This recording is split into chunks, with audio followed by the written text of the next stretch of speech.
maji. Tuna Mheshimiwa Hussein Bashe, waziri wetu wa kilimo. Tunaye Mheshimiwa Mhandisi Hamad Masauni, waziri wetu wa mambo ya ndani ya nchi. Tunaye Mheshimiwa Godwin Mollel, naibu waziri wa afya. Lakini pia tunaye Mheshimiwa Omar Kipanga, naibu waziri elimu, sayansi na teknolojia.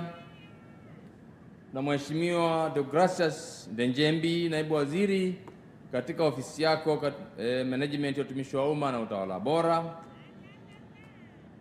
Tuna Mheshimiwa Mwanaid Al-Khamis, huyu naibu waziri wa maendeleo ya jamii, jinsia, wanawake na makundi maalum. Lakini pia tunaye Mheshimiwa Mary Masanja, naibu waziri maliasili na utalii. Tunaye pia Mheshimiwa Steven Kiruswa, naibu waziri wa madini. Mheshimiwa Rais, wapo pia wabunge wakiongozwa na Mheshimiwa Fatma Hassan Tofik ambaye ni mwenyekiti wa kamati ya bunge kuhusu masuala ya ukimwi pamoja na wajumbe wa kamati yake.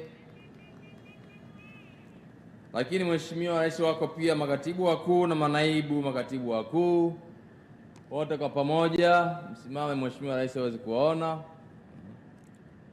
Lakini Mheshimiwa Rais, wapo pia, yupo Mheshimiwa Balozi Donald Wright, balozi wa Marekani nchini Tanzania. Karibu sana Mheshimiwa Balozi. Lakini yuko pia Bwana Zlatan Milsik ambaye ni mwakilishi mkazi wa Umoja wa Mataifa hapa nchini. Lakini pia Mheshimiwa Rais, yuko Bi Anne Kithungu Shongwe, huyu ni mkurugenzi wa kanda wa UNAIDS kanda ya Afrika Mashariki na Kusini mwa Afrika. Lakini pia yuko Dr. Martin Ondit, huyu ni mkurugenzi mkazi wa UNAIDS hapa nchini. Yuko Mheshimiwa Rais Dr. Hedwig Aswai, mwenyekiti wa kamisheni ya tume ya kudhibiti ukimwi yani TACAIDS. Lakini pia na wajumbe wa bodi yake, yani bodi ya tume ya kudhibiti ukimwi TACAIDS, pamoja na makamishina wa tume hiyo. Mheshimiwa Rais, yuko Dr. Leonard Maboko, mkurugenzi wetu mtendaji wa tume ya kudhibiti ukimwi yani TACAIDS. Lakini pia wapo wakurugenzi na wakuu wa taasisi mbalimbali ikiwemo mamlaka yetu ya kudhibiti na kupambana na madawa ya kulevya ambayo inaongozwa na Bwana Gerard Kusaya. Mheshimiwa Rais, yuko Bi Leticia Morris, huyu mwenyekiti wa baraza wa watu wanaoishi na virusi vya ukimwi, lakini ameambatana na wajumbe wa bodi ya baraza la watu wanaoishi na virusi vya ukimwi. Yuko pia Bwana Deogracius Rutatwa, huyu ni mkurugenzi mtendaji wa baraza la watu wanaoishi na virusi vya ukimwi nchini. Na yuko pia Bi Pudensiana Mwiliza ambaye ni mwenyekiti wa vijana wanaoishi na virusi vya ukimwi. Mheshimiwa Rais, yuko Bi Caroline Mdundo ambaye ni mwenyekiti wa mfuko wa udhamini wa kudhibiti ukimwi yani AIDS Trust Fund, pamoja na wajumbe wa mfuko huo yani mfuko wa udhamini wa kudhibiti ukimwi au AIDS Trust Fund. Mheshimiwa Rais, wapo viongozi na wawakilishi wa mashirika mbalimbali ya kimataifa, lakini pia wapo washiriki kutoka kanda mbalimbali za nchi yetu, mikoa mbalimbali ya nchi yetu ambao walikuwa na mabanda ya maonyesho kwa wiki nzima hapa katika shughuli ambazo tulizianza tarehe 24. Mheshimiwa Rais, mbele yako wapo pia wananchi wa mkoa wa Lindi walitambulishwa, lakini naomba kukujulisha pia wananchi katika sehemu mbalimbali za nchi yetu lakini pia duniani wanafuatilia shughuli za mkutano huu kupitia luninga zetu za ITV, TBC na zingine, lakini pia redio na mitandao ya kijamii. Mheshimiwa Rais, kazi hii inafanywa na waandishi wa habari ambao wako mbele yako. Mheshimiwa Rais, baada ya utambulisho huo, naomba tena kukushukuru kwa nafasi hii. Jamhuri Muungano wa Tanzania. Dr. Samia Suluhu Hassan oye! Asante sana Mheshimiwa Rais. Haya, asante. Pamoja na hao, Mheshimiwa Rais, katika hadhara hii wapo pia viongozi wa Chama cha Mapinduzi kutoka wilaya zote za mkoa wa Lindi. Popote pale mlipo, pungeni mkono, Mheshimiwa Rais awaone. Asante kwa ridhaa yako Mheshimiwa Rais.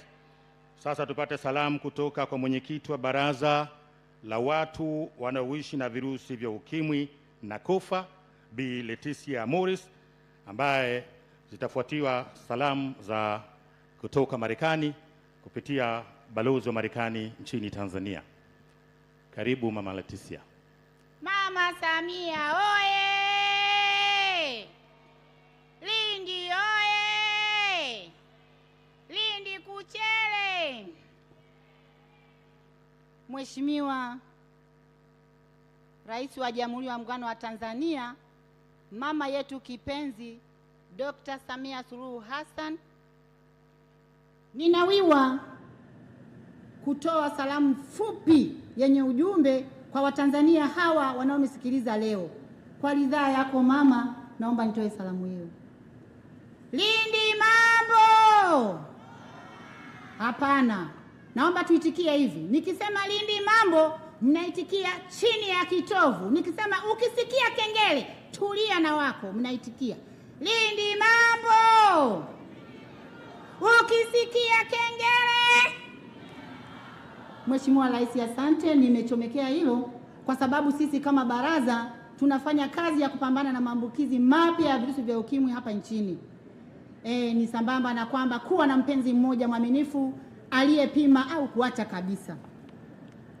Mheshimiwa Samia Suluhu Hassan, Rais wa Jamhuri ya Muungano wa Tanzania, Mheshimiwa Majaliwa Kassim Majaliwa, Mbunge, Waziri Mkuu wa Jamhuri ya Muungano wa Tanzania, Mheshimiwa George Simbachawene, Mbunge, Waziri wa Nchi Ofisi ya Waziri Mkuu, Sera, Uratibu na Bunge, mawaziri wote, Mheshimiwa Balozi wa Marekani Donald Wright, mkurugenzi wa Tume ya Kudhibiti Ukimwi Tanzania, kaka yangu kipenzi Dr. Leonard Maboko, natambua uwepo wako. Natambua pia uwepo wa viongozi wote mlioko meza kuu, PEPFAR, USAID, Umoja wa Mataifa, waziu wote, mabibi na mabwana, itifaki imezingatiwa. Na wasalimu kwa jina la Jamhuri ya Muungano wa Tanzania. Mheshimiwa Rais, naomba kuchukua fursa hii kwanza kujitambulisha kwako. Jina langu ni Mwalimu Leticia Morris Kapera, mwenyekiti wa Baraza la Taifa la watu tunaoishi na maambukizi ya virusi vya ukimwi Tanzania na kofa. Ni heshima kubwa kwangu na kwa niaba ya watu wote tunaoishi na virusi vya ukimwi nchini kusimama mbele yako kutoa salamu za waviu kwako na kwa Watanzania wote kwa ujumla. Kwa niaba ya wenzangu wote tunaoishi na virusi vya ukimwi, tunasema asante sana kwa heshima hii kubwa uliotupatia. Umetuthamini sana. Mheshimiwa Rais, awali ya yote napenda kumshukuru Mwenyezi Mungu kwa kuweza kutujalia afya njema na kutukutanisha pamoja leo katika kilele cha maadhimisho ya kitaifa siku ya Ukimwi Duniani hapa mkoani Lindi. Pili, nichukue fursa hii pia kukushukuru na kukupongeza sana kwa kazi nzuri unayoifanya ya kuleta maendeleo ya taifa letu, hasa kwa kuhakikisha waviu wanaendelea kupata huduma zote za VVU na ukimwi, ikiwemo ni pamoja na kupata dawa za ARV bure. Mheshimiwa Rais, sio tu kwamba tunakushukuru kwa kutoa dawa za ARV bure, bali tunakushukuru pia kwa dawa hizi ambazo tunazitumia kwa sasa. Ni nzuri, hazina mauzi mengi, zinapandisha CD4 haraka, zinaboresha afya haraka, zinatufanya tuonekane warembo kama warembo wengine ambao hawana maambukizi. Mheshimiwa Rais wa Jamhuri ya Muungano wa Tanzania, ninakoishi wilaya ya Bukombe najulikana kwa jina la mrembo wa zamani. Niseme tu kiukweli, dawa za ARV zinafanya kazi kwa usahihi kabisa.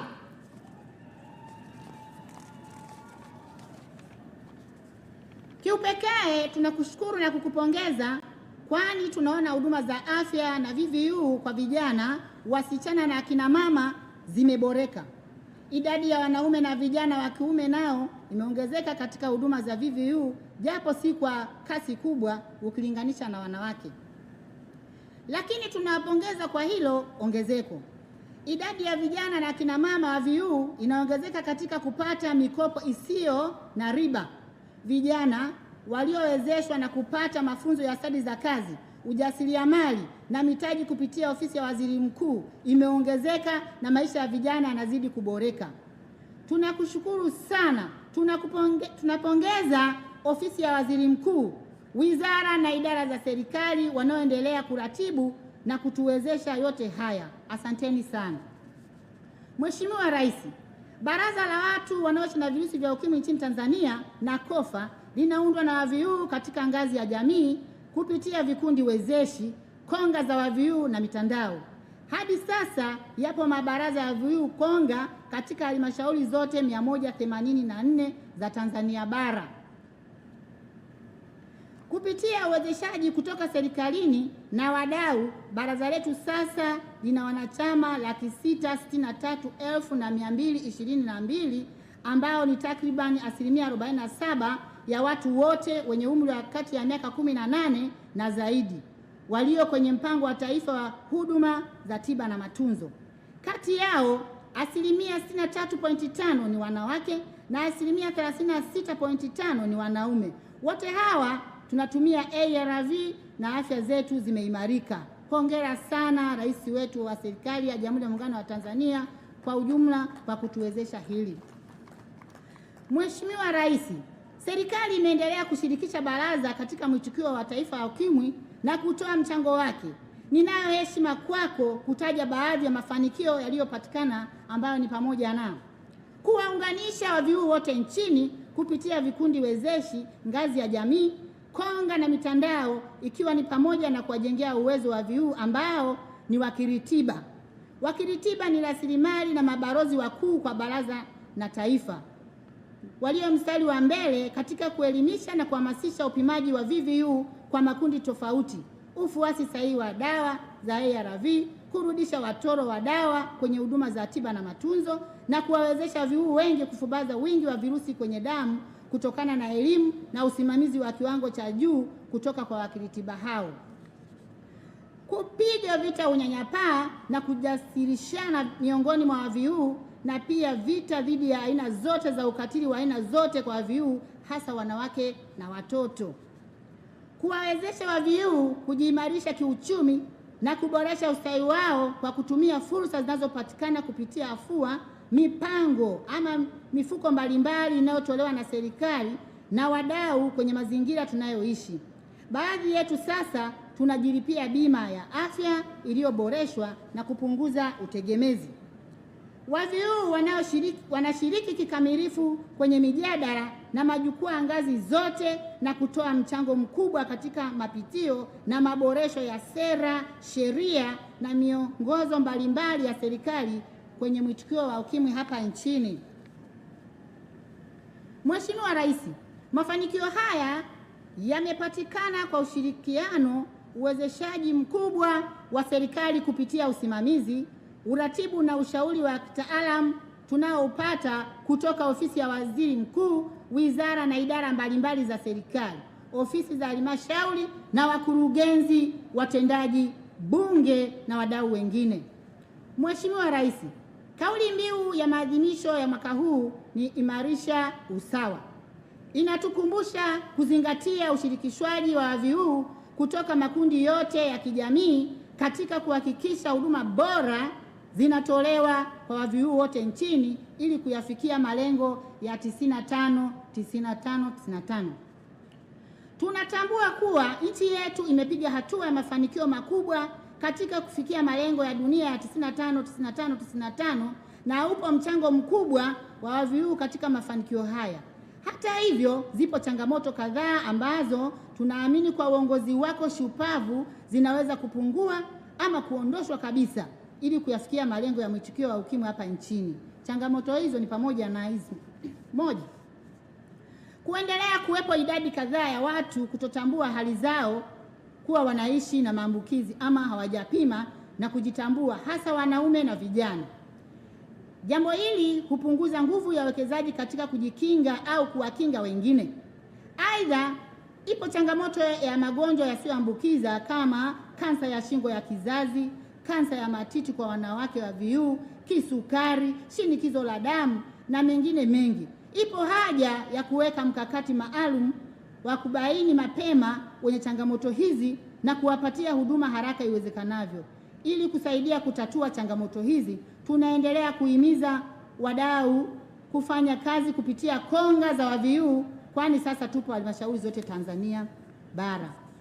Mheshimiwa Rais, sambamba na wanaume kutojitokeza kupima, kiupekee kabisa nimpongeze Mheshimiwa Kassim Majaliwa, Waziri Mkuu wa Jamhuri ya Muungano wa Tanzania, kwa kuwa mstari wa mbele katika kuhamasisha wanaume kwenda kupima. Endelea kusimama na sisi baba, endelea kututia moyo ili tuweze kufikia malengo yetu. Pamoja na tafiti zilizopo kuonyesha unyanyapaa nchini kuelekea kupungua, bado yapo matendo ya unyanyapaa na ubaguzi dhidi ya VVU yanayochangia kupunguza matumizi ya huduma za ukimwi zinazotolewa na serikali yetu. Mathalan, hali ya unyanyapaa mashuleni, vyuoni na mahala pa kazi ni changamoto inayokwamisha matumizi sahihi ya dawa na hata kuchangia wengine kutopima na kutambua hali zao. Unyanyapaa kwa wanawake na wasichana wenye watoto wadogo na wajawazito pia umechangia kwa kiasi kikubwa watoto wadogo kutopata huduma sahihi za tiba na matunzo, na hivyo kufanya idadi yanayopata huduma hizi kuwa ndogo sana. Tunaiomba serikali, wadau wa maendeleo, viongozi wa dini, waajiri wote, wakuu wa shule na vyuo kusimamia miongozo, kutoa elimu na kupiga vita unyanyapaa kwa wanaojiweka wazi kuhusu hali zao za maambukizi ya VVU kwao. Baraza linapendekeza kuwepo kwa msisitizo wa masuala ya kupinga unyanyapaa katika mitaala ya ufundishaji, ikiwa ni pamoja na walimu wanasii mashuleni kupata elimu toshelezi. Sisi tupo tayari kushirikiana nao wote katika kufanikisha zoezi hili. Mheshimiwa Rais, pia bado tunao uwepo wa vitendo vya ukatili kijinsia kwenye baadhi ya maeneo nchini, hususan wanawake na watoto wetu wanaotumia dawa. Ukatili huu huchangia wahusika kuacha kutumia dawa na hata huduma za kinga na kuleta ongezeko la watoro wa dawa, maambukizi mapya na vifo. Vitendo hivi havikubaliki kwa namna yoyote ile na sisi tunavilaani. Kwa kutimiza kauli mbiu ya mwaka huu, imarisha usawa, tunaendelea kutoa rai na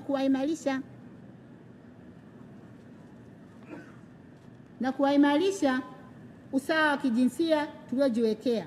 Mheshimiwa Rais, kwa kuwa muda sio rafiki, naamini hotuba nitakukabidhi, lakini nipende kusema Mheshimiwa Rais, sisi na wananchi wote tuna imani kubwa juu yako ya kwamba changamoto na mapendekezo yetu tuliyotoa yatafanyiwa kazi ili kuongeza tija na ufanisi katika utoaji huduma, upatikanaji na utumiaji wa huduma kwa haki na usawa. Sisi na KOFA tupo tayari kuendelea kushirikiana na serikali unayoiongoza ili kuhakikisha Tanzania inafikia malengo ya kitaifa ya mwitikio wa ukimwi. Mheshimiwa Rais, katika kuhitimisha salamu zangu, napenda kutambua na kuwashukuru wizara na watumishi wa serikali ikiwemo ofisi ya Rais TAMISEMI, ofisi ya Waziri Mkuu, Wizara ya Afya, Wizara ya Maendeleo ya Jamii, Jinsia, Wanawake na Watoto, makundi maalum, Bunge la Jamhuri ya Muungano wa Tanzania na Tume ya Taifa ya Kudhibiti Ukimwi TACAIDS. Kipekee tunawashukuru wadau wa maendeleo hasa USAID, PEPFAR, UNICEF, UNAIDS, UN Women, Global Fund, GNP+ na Campus kwa kuendelea kufadhili shughuli za mwitikio wetu na kutufikisha hapa tulipo. Tunawashukuru pia AZAK, viongozi wa dini na vyombo vya habari kwa kuwa sehemu ya mafanikio yetu. Asante sana. Naahidi kuwa baraza litaendelea kuthamini mchango wa serikali na wadau kwa manufaa ya watu tunaoishi na virusi vya ukimwi hapa Tanzania na taifa letu. Asante sana Mheshimiwa Rais na watu wote kwa kunisikiliza. Haya, tumpongeze kwa makofi mengi sana Mama Leticia Morris, mwenyekiti wa baraza la watu wanaoishi na virusi vya ukimwi. Ameshatuambia ukisikia kengele tulia na wako, tusihangaike.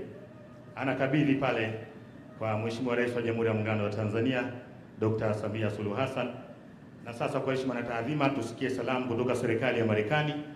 Mheshimiwa Balozi Donald Wright, karibu kwa dakika 5, 5 minutes please. Okay, karibu. Piga makofi mengi kwa balozi wa Marekani. Asante sana. Asante sana. Your Excellency, the President of the United Republic of Tanzania, Dr. Samia Suluhu Hassan, Prime Minister Honorable Kassim Majaliwa, Honorable Lindi Regional Commissioner Zainab Thilak, Honorable Ministers who have joined us today, Permanent Secretaries, in the interest of time, all protocols observed. It's a great pleasure to once again be a part of Tanzania's World AIDS Day commemoration event. I'd like to extend a warm congratulations to TACAID and the regional government, led by the Regional Commissioner, for organizing this very important event here in Lindi. First and foremost, I'd like to thank you, Your Excellency, on behalf of the United States government, for your commitment to the HIV response in Tanzania, demonstrated by your participation in this very important event today. As President, you have made the health of your people a priority, and we can see the results. Congratulations, Your Excellency, that Tanzania has vaccinated more than 85% of the eligible population against COVID-19. Hongera sana. In Tanzania's HIV response, your leadership through the Ministry of Health, PRAO, and TACAIDS has been unwavering and is keeping Tanzania on the path to epidemic control. Today, on World AIDS Day, we have the opportunity to reflect on the progress made in the HIV response, to remember and honor the millions of people who have died from AIDS-related illnesses around the world, and lastly, to remind ourselves that there's work still ahead. We are here to remember where the work began and how far we've come. We are also here to rally together to commit to reaching the final mile of epidemic control in Tanzania. And that, let me say, that goal is very much in reach. As the United States Ambassador to Tanzania, health, and in particular our efforts to end HIV, is one of my top priorities.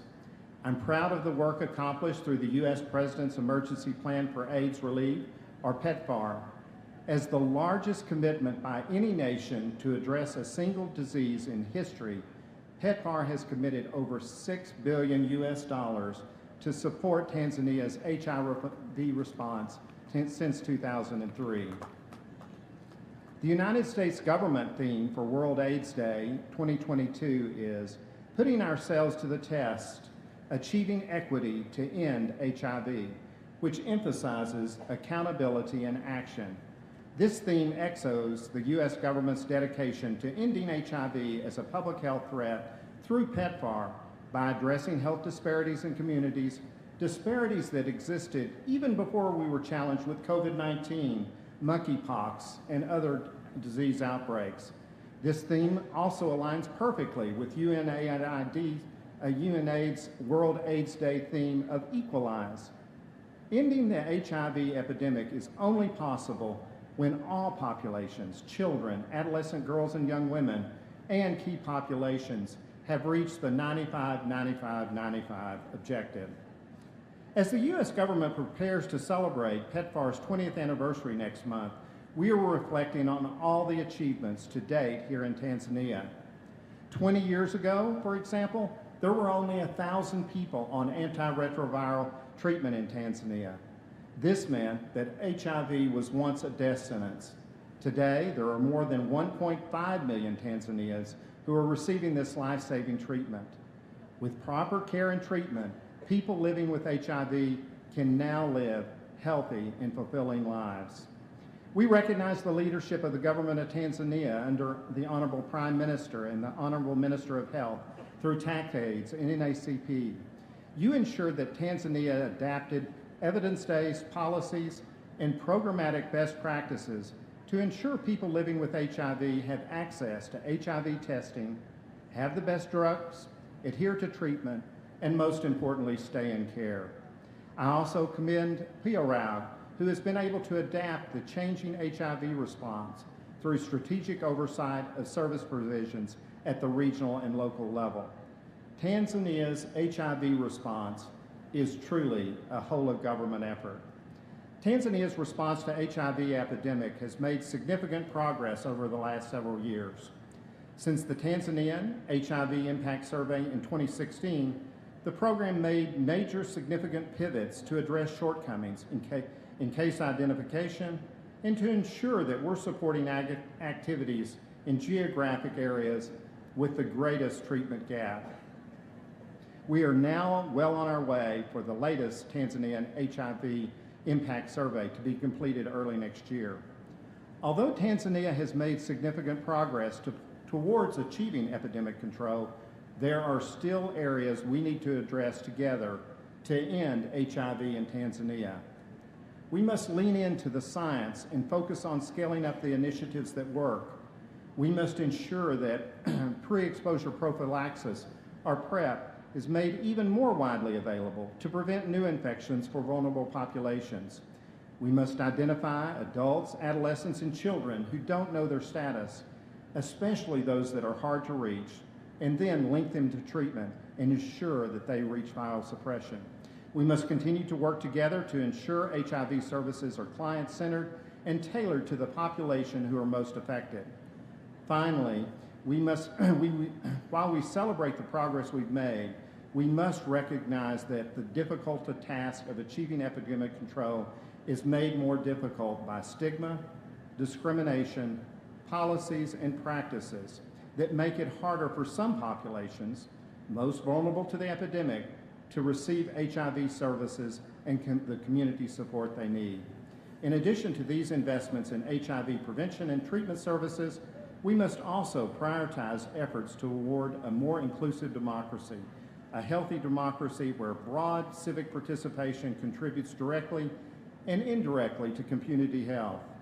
We are encouraged by President Hassan and President Winnie's task force consisting of political parties, religious leaders, and civil society organizations to address governance gaps and make recommendations for addressing those gaps. We've seen a number of initiatives emerge to address the disproportionate impact of the HIV epidemic. The UN Women's Initiative on championing the priorities of women and girls in HIV response was hosted in Tanzania this year to advocate for policy change that is driven by leadership and the voices of adolescent girls and young women. To maintain the gains Tanzania has made and to achieve our shared goal to end AIDS by 2030, we can't overlook the need to shift our focus to sustainability.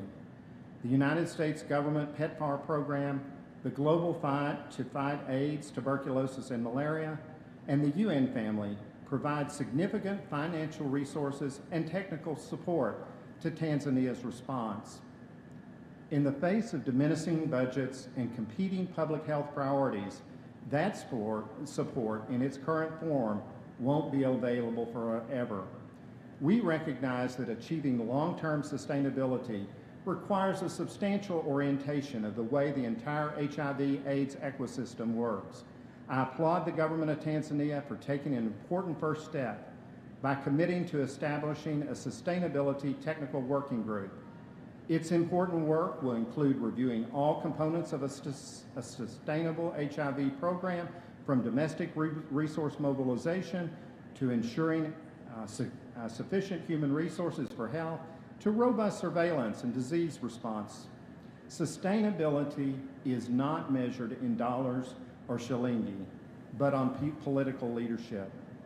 The United States government encourages the government of Tanzania to double down on their commitment for sustainability across all three pillars: political, programmatic, and financial, to lead, manage, and monitor the HIV response and sustain HIV impact in a transparent, effective, equitable, and enduring manner. Coming back to this year's UNAIDS theme for World AIDS Day, Equalize, this call to action to boldly recognize and address the inequalities which are holding back progress in ending HIV by ensuring equitable access to HIV services in every community, particularly for adolescent girls and young women, people who use drugs, and other vulnerable populations.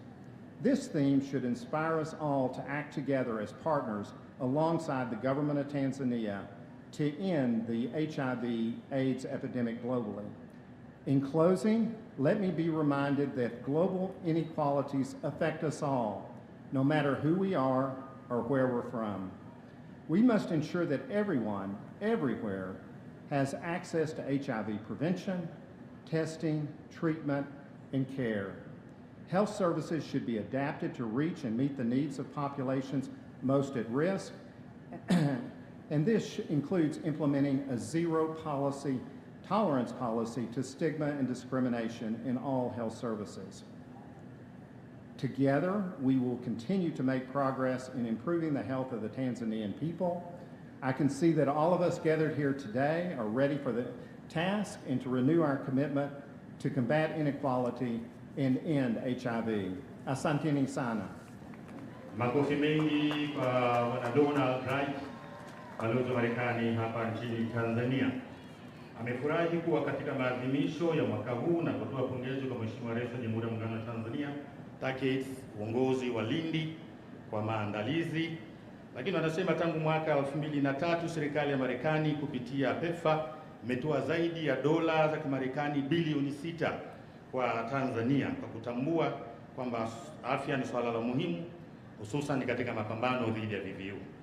Kama kauli mbiu ya mwaka huu, amehimiza kuwa kila mmoja ajibike kuimarisha usawa ili kutokomeza ukimwi na huduma za kinga ziwafikie watu wote. Kazi kubwa tulionayo ni kutokomeza unyanyapaa na ubaguzi kwa watu wanaoishi na virusi vya ukimwi. Utafiti wa VVU na ukimwi mwaka 2022-2023 huu utatupa mwongozo mzuri wa kuendeleza mapambano. Zaidi ya hayo, serikali ya Marekani imeahidi ushirikiano na Tanzania katika mambo mbalimbali ya maendeleo, ikiwa ni pamoja na mapambano dhidi ya ugonjwa dhidi ya VVU. Marekani oye! Tunaendelea. Hawa ndio wadau wetu wa maendeleo wanaotuunga mkono. Balozi Zlatan Miliski, mwakilishi mkazi wa Umoja wa Mataifa, karibu kwa dakika 5 minutes. I think is enough for you. Your Excellency, Dr. Samia Suluhu Hassan, the President of the United Republic of Tanzania. Right Honorable Kassim Majaliwa, Prime Minister of the United Republic of Tanzania. Honorable Regional Commissioner, Honorable Ministers present here today. Executive Director of UNAIDS, Winnie Byanyima. All protocols observed in the interest of time as well. Each year, on 1st December, people around the world unite to show support for people living with HIV in commemoration of the World AIDS Day. It is a day when our voices unite by sharing experiences, remembering those we lost, and standing together in the fight against HIV. While great strides have been achieved over the 4 decades since the first known reported cases of AIDS, this disease is still a public health challenge. Today is an opportunity to reflect on the progress made in HIV response and also to remind ourselves of the work still ahead to end AIDS as a public health threat by 2030 in line with the targets of the Sustainable Development Goals. It is also an opportunity for remembering more than 40 million people who have died worldwide from AIDS-related illnesses. This year's theme for World AIDS Days is Equalize, and it urges us to address the inequalities which are holding back the progress in ending AIDS. This year's theme links to a growing list of challenges that World AIDS Day reminds us still need to be addressed, globally and in Tanzania. We, the development partners in the AIDS response, would like to use this occasion to commend the efforts made by the government of the United Republic of Tanzania towards achieving the UNAIDS 95-95-95 global targets by 2025, year 2025. They aim at ensuring that 95% of people living with AIDS know their status, that 95% of people who know their HIV positive status are accessing life-saving antiretroviral therapy, and that 95% of the people on treatment have suppressed viral loads. Tanzania has done a commendable job of rolling out antiretroviral drugs over the years. As of December 2021, out of 1.7 million people living with HIV, only over 1.5 million, or 88%, knew their status. Of them, 1.5 million, or 97%, were using highly active antiretroviral drugs, and approximately 97 of them, those receiving them, have achieved viral load suppression. Hongera sana. This shows that the country is doing well in the second and third 95%. However, more needs to be done to achieve the first target of 95%, that all people know their status.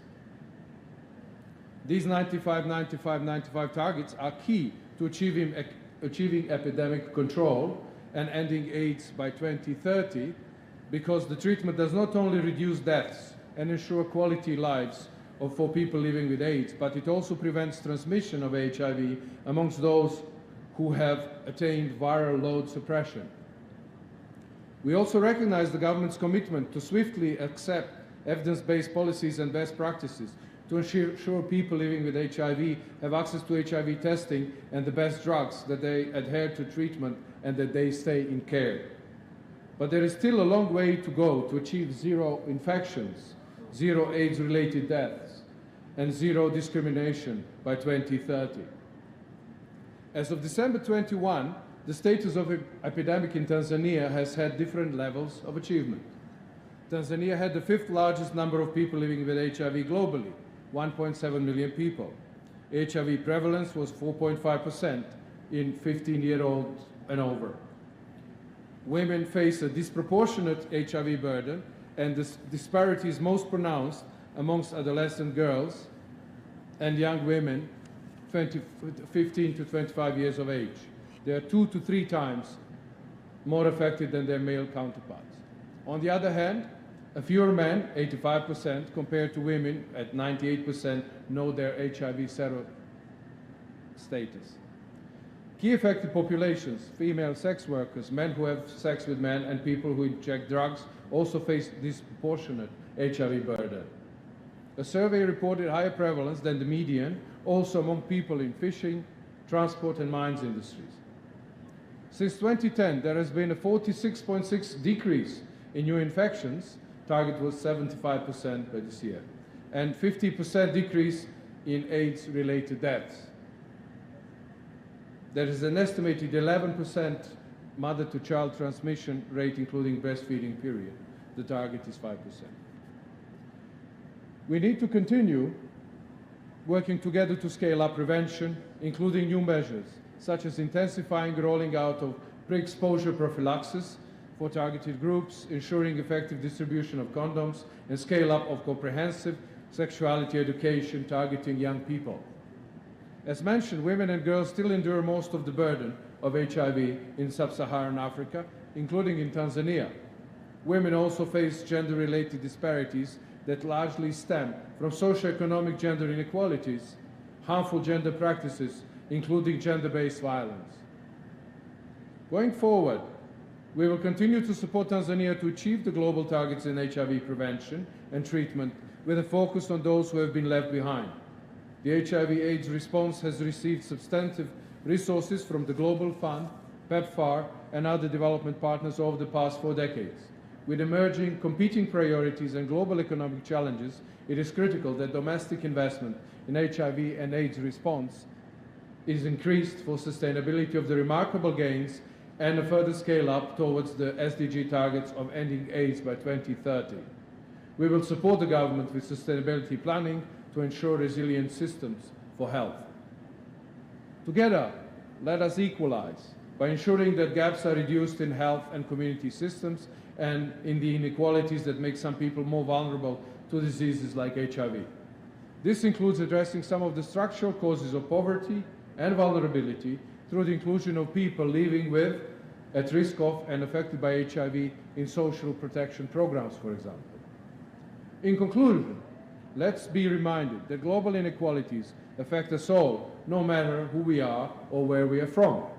Let us strengthen our partnership to end AIDS as a public health threat in Tanzania by 2030, and to ensure that AIDS-free communities for generations to come.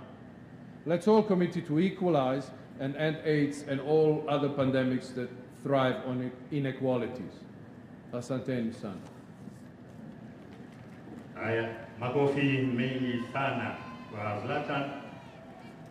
Anasema kwa niaba ya wadau wa maendeleo katika kudhibiti ukimwi. Wadau wote wa maendeleo wanatoa pongezi na juhudi za Jamhuri ya Muungano wa Tanzania katika kufikia malengo ya 95.3. Tanzania imefikia hatua ya kupongezwa kwa kuwapa ARVs waviu nchini. Pongezi kwa kufanya afua zinazoongozwa na uthibitisho wa kisayansi, lakini pia tunahitaji kuendelea kufanya kazi pamoja katika afua mbalimbali za kudhibiti VVU na ukimwi kwa makundi mbalimbali. Kama wadau wa maendeleo, wanaahidi kuendelea kusaidia serikali ya Tanzania kuwafikia makundi yote ambayo hayajafikiwa na huduma zote za VVU na ukimwi ili tufikie eneo la kutokomeza ukimwi mwaka 2030. Pongezi tena kwa makofi mengi. Sasa tunaendelea. Tunaomba tupate salamu kutoka kwa Katibu Mkuu wa Umoja wa Mataifa, Mheshimiwa Winnie Byanyima, Mkurugenzi Mtendaji wa UNAIDS. Makofi mengi. Wanawake oye! Wanawake oye! Asante sana. Mheshimiwa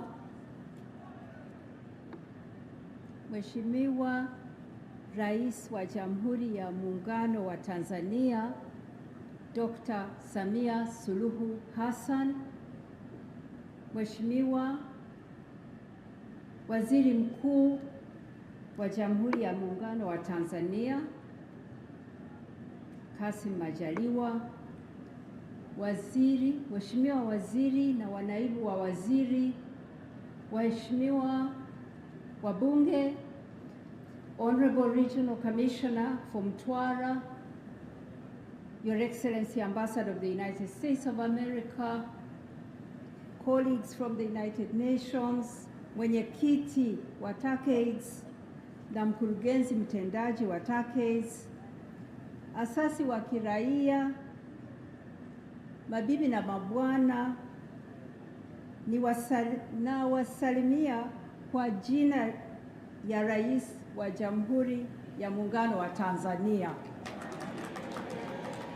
Kazi iendelee. Lakini naomba munisamehe niongee kilugha cha wazungu. Natoka Uganda, hatuseme Kiswahili kizuri, lakini nikirudi hapa nitaongea Kiswahili kama cha Zanzibar.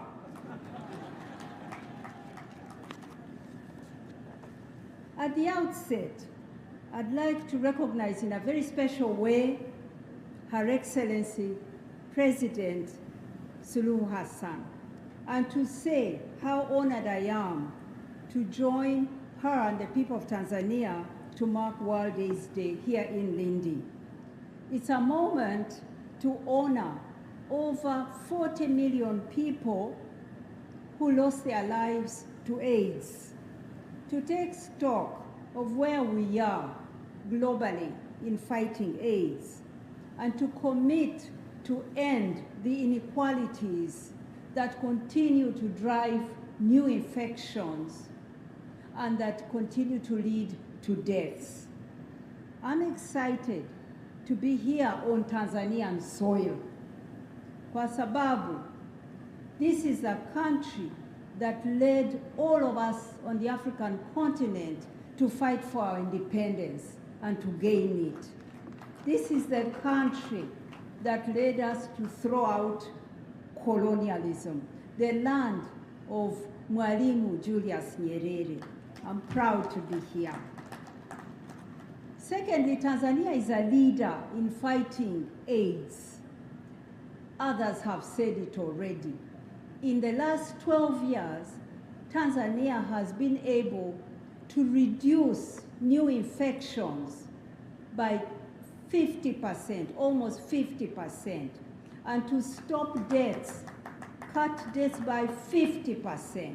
That is remarkable progress. Our kijana now don't even know what AIDS looks like, because Tanzania has moved quickly to put 87% of the people who live with HIV on treatment. Remarkable.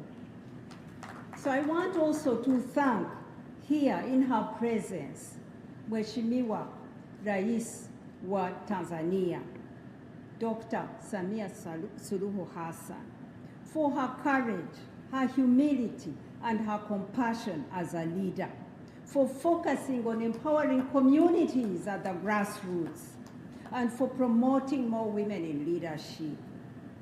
Your president is a role model for all of us women in Africa. She's broken a barrier. And I'm sure I speak for all African women to say we look up to her. So, several things. This week, we, UNAIDS, who coordinate the global response to AIDS, we released a report. We called it Dangerous Inequalities. This is it. We called it Dangerous Inequalities. Why? It is dangerous, and I thank Minister George Simbachaweni for joining us at that launch, because in this report we are saying that we are not on track to end AIDS by 2030, as all our leaders from all over the world promised at the United Nations. Why? Because of inequality. But there's good news.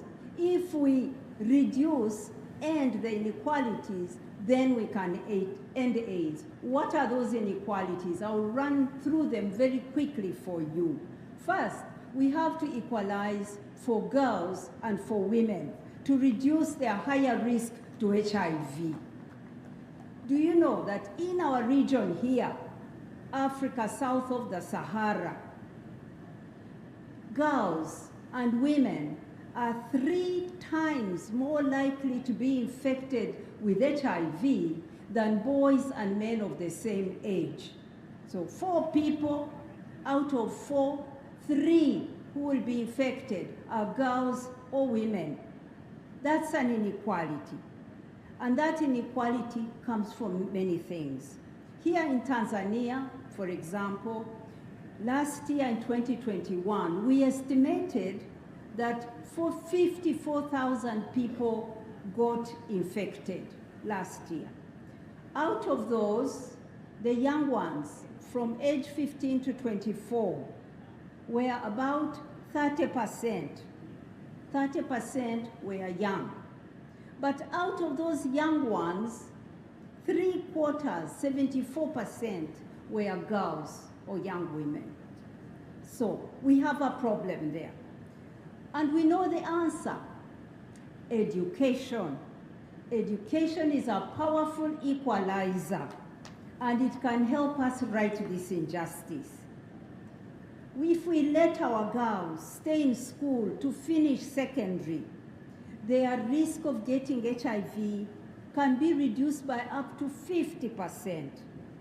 If in the school we also teach them about their bodies, we call it sexuality education, how to protect themselves, that risk can be reduced further.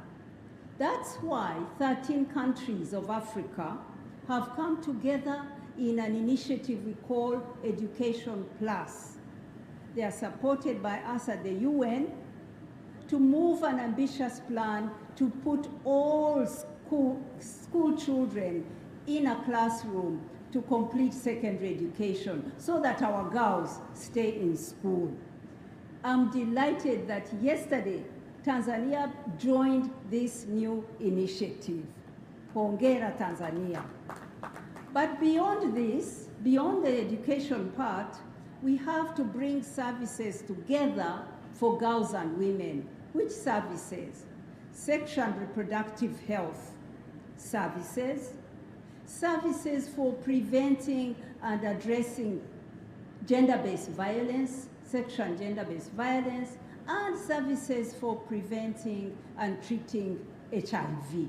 Those 3 must come in one-stop centers so that a girl can get all of those, or a woman, all of those together, not separated, because that blocks adherence. Secondly, an inequality which breaks my heart, really, is the inequality against children, babies, watoto wetu. With the science which we have today, no baby should be born with HIV, and no child who has HIV should be without treatment. They should be treated. But today, around the world, we are leaving children behind. If you take here in Tanzania, you have 87% of people with HIV getting their treatment, they are healthy. But for children, it's only 60%. Only 60% are on treatment. We have to correct this. It's the same all over the world, that we are leaving children behind. We know what to do. We are coming together as a coalition. We have said those countries with children with HIV, let's get together and fight it. 12 countries have come together. They have this problem. And I want to tell you, President, that I was so proud and happy because Tanzania, through your Minister of Health, was the first country to join this coalition. We are going to fight it. It's possible. Botswana is almost getting there. So can Tanzania. The third, we have to equalize for marginalized groups. This is a more sensitive topic. But there are people in society who, because of what they are at more risk of HIV. We have to open the way for them to get prevention and treatment, because when they don't, then they continue circulating it to the rest of the country. We can't end AIDS unless we end it for everyone without discrimination. There are some laws that make them go underground, run away from services. These laws, some of them came from colonizers. They were not our laws. It is time to remove them so that everyone can come forward. Recently, Singapore removed those laws. Singapore was like us, British colony. St. Kitts and Nevis, an island in the Caribbean, many are removing these laws. But we still have them here in Uganda, in Kenya, in other countries. We need to think about removing these laws. But beyond the laws, we have to fight stigma, because also in the society, we pass a sentence on these people. We decide they are bad people, and we push them away, and they fear to come for help. But let me say, wenzangu wa Tanzania, I grew up near, in a village in Uganda with many bars. And we would pass, and our parents would say, don't look there, go to school. But on Christmas Day, I'm a Christian from the Church of the Archbishop there. On Christmas, in the church, I would see these women who worked in the bars at night, there in the church singing with us. The bishop would not send them away. Now, if the bishops and the mullahs don't send away the sinners from the church and the mosques, why should the government arrest them? I ask. I think government does the job of services, and then the priests, the mullahs do the job of giving us the faith and judging us. That's my point of view. But let us, we as citizens, not discriminate against our fellows. Let's encourage them to get services. Let's end stigma. Fourth, we have to equalize for communities, the people at the grassroots. We must empower them and enable them to lead the services, because they know who needs. They will reach the people whom we don't see from far. I saw this firsthand on Tuesday in Temeke in Dar es Salaam. I visited the Mukikute program, and I left there very hopeful about our countries.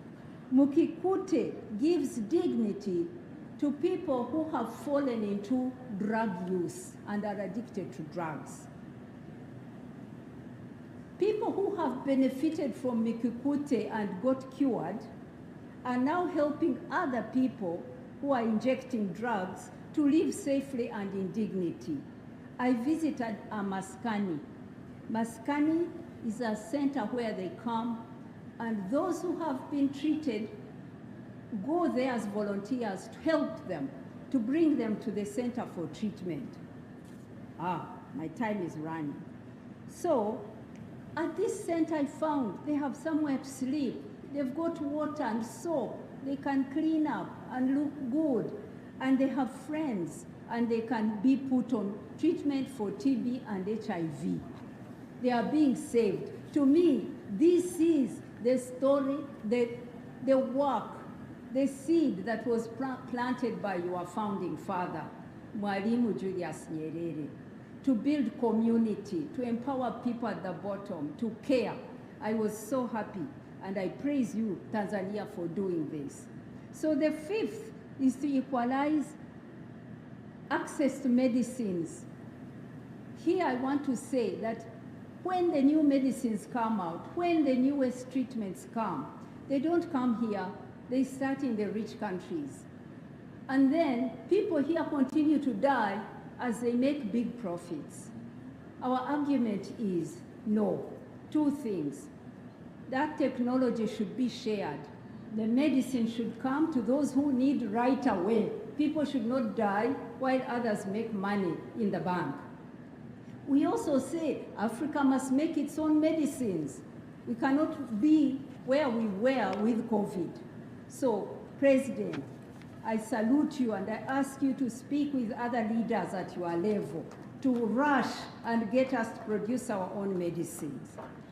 Lastly, to end AIDS, we must tackle the inequality in resources. COVID-19, the war in Ukraine, which has nothing to do with us in Africa, are increasing inequality and the problems of rising from poverty.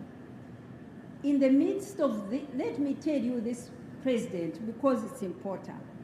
Every day, rich countries, very rich in the north, they get $136 million in debt repayments from our countries here, paying back the debt.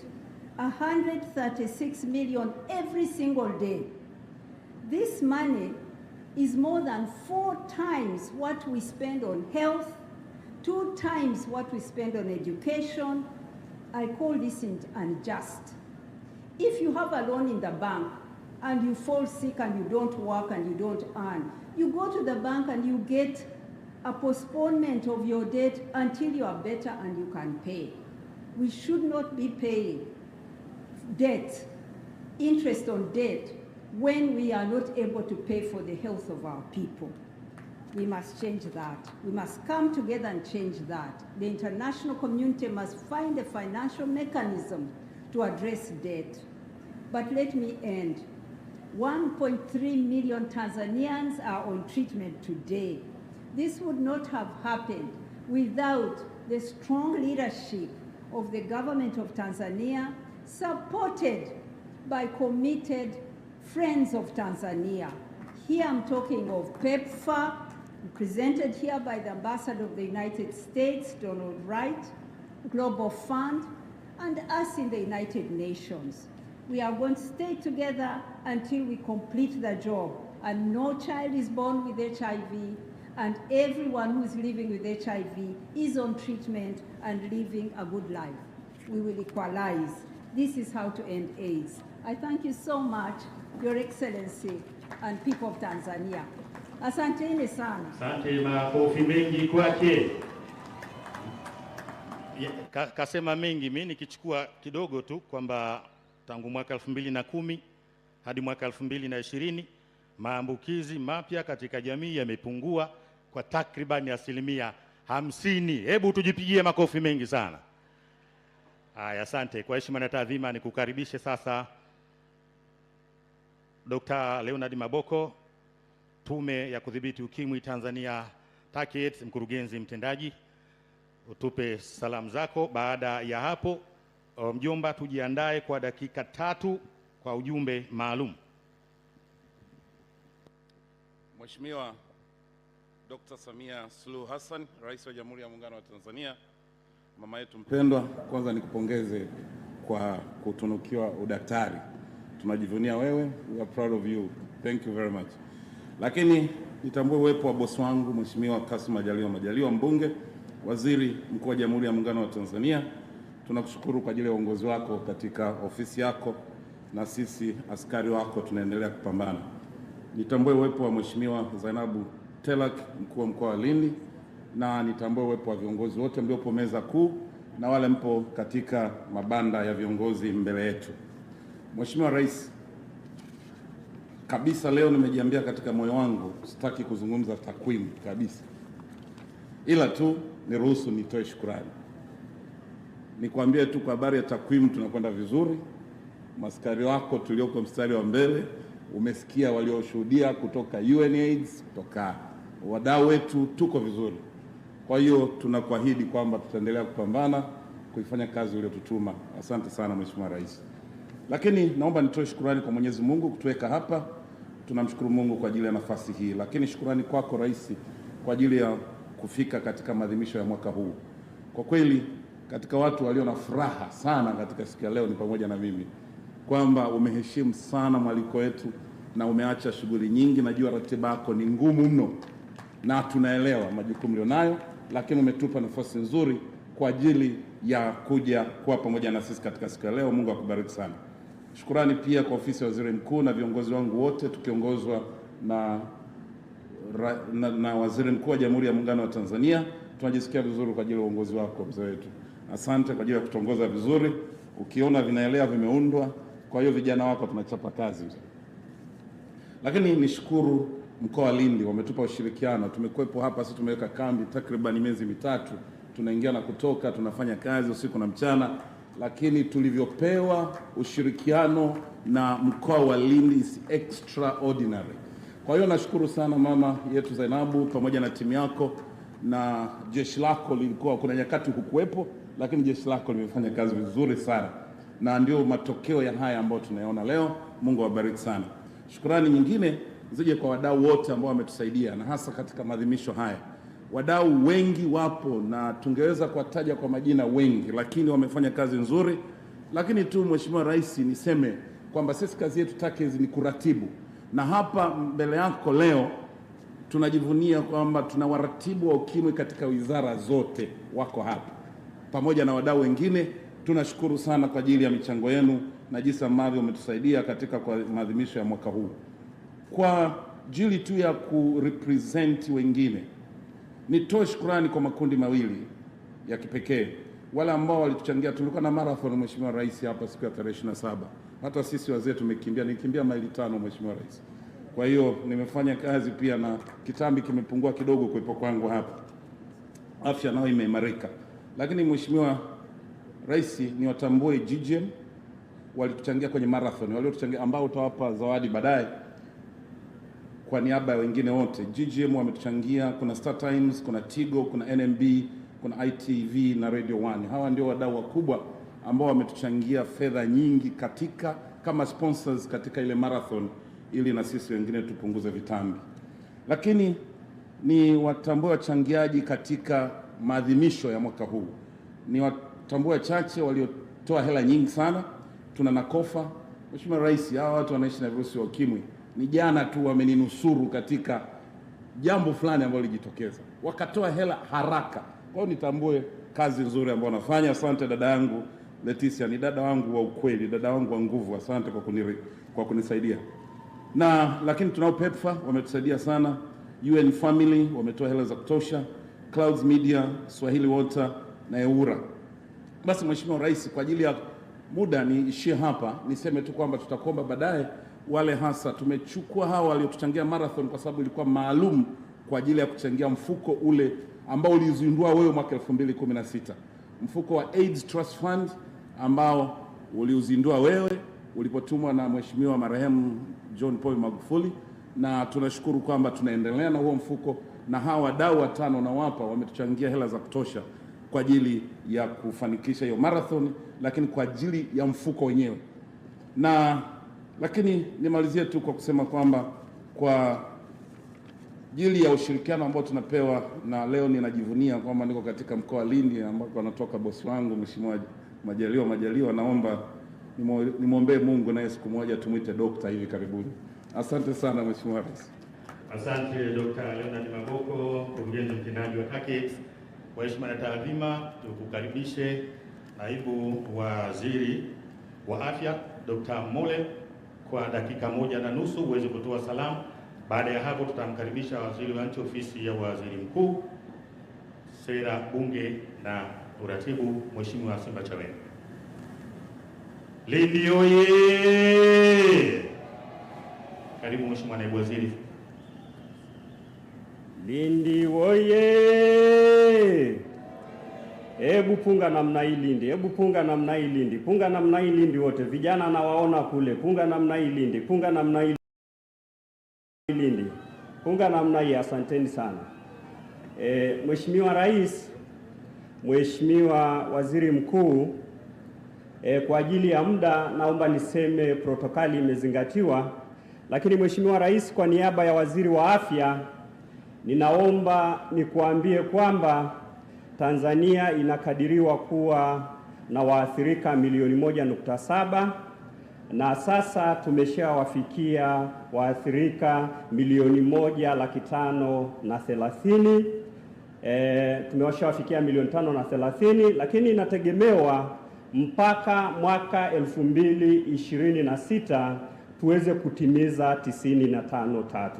95 ya kwanza ni kuwafikia 95% ya waathirika, 95 ya pili ni kuwafikia kuwapa dawa 95%, lakini 95 ya pili ni kuhakikisha kwamba tumefubaza dawa virusi kwa wale ambao wameathirika.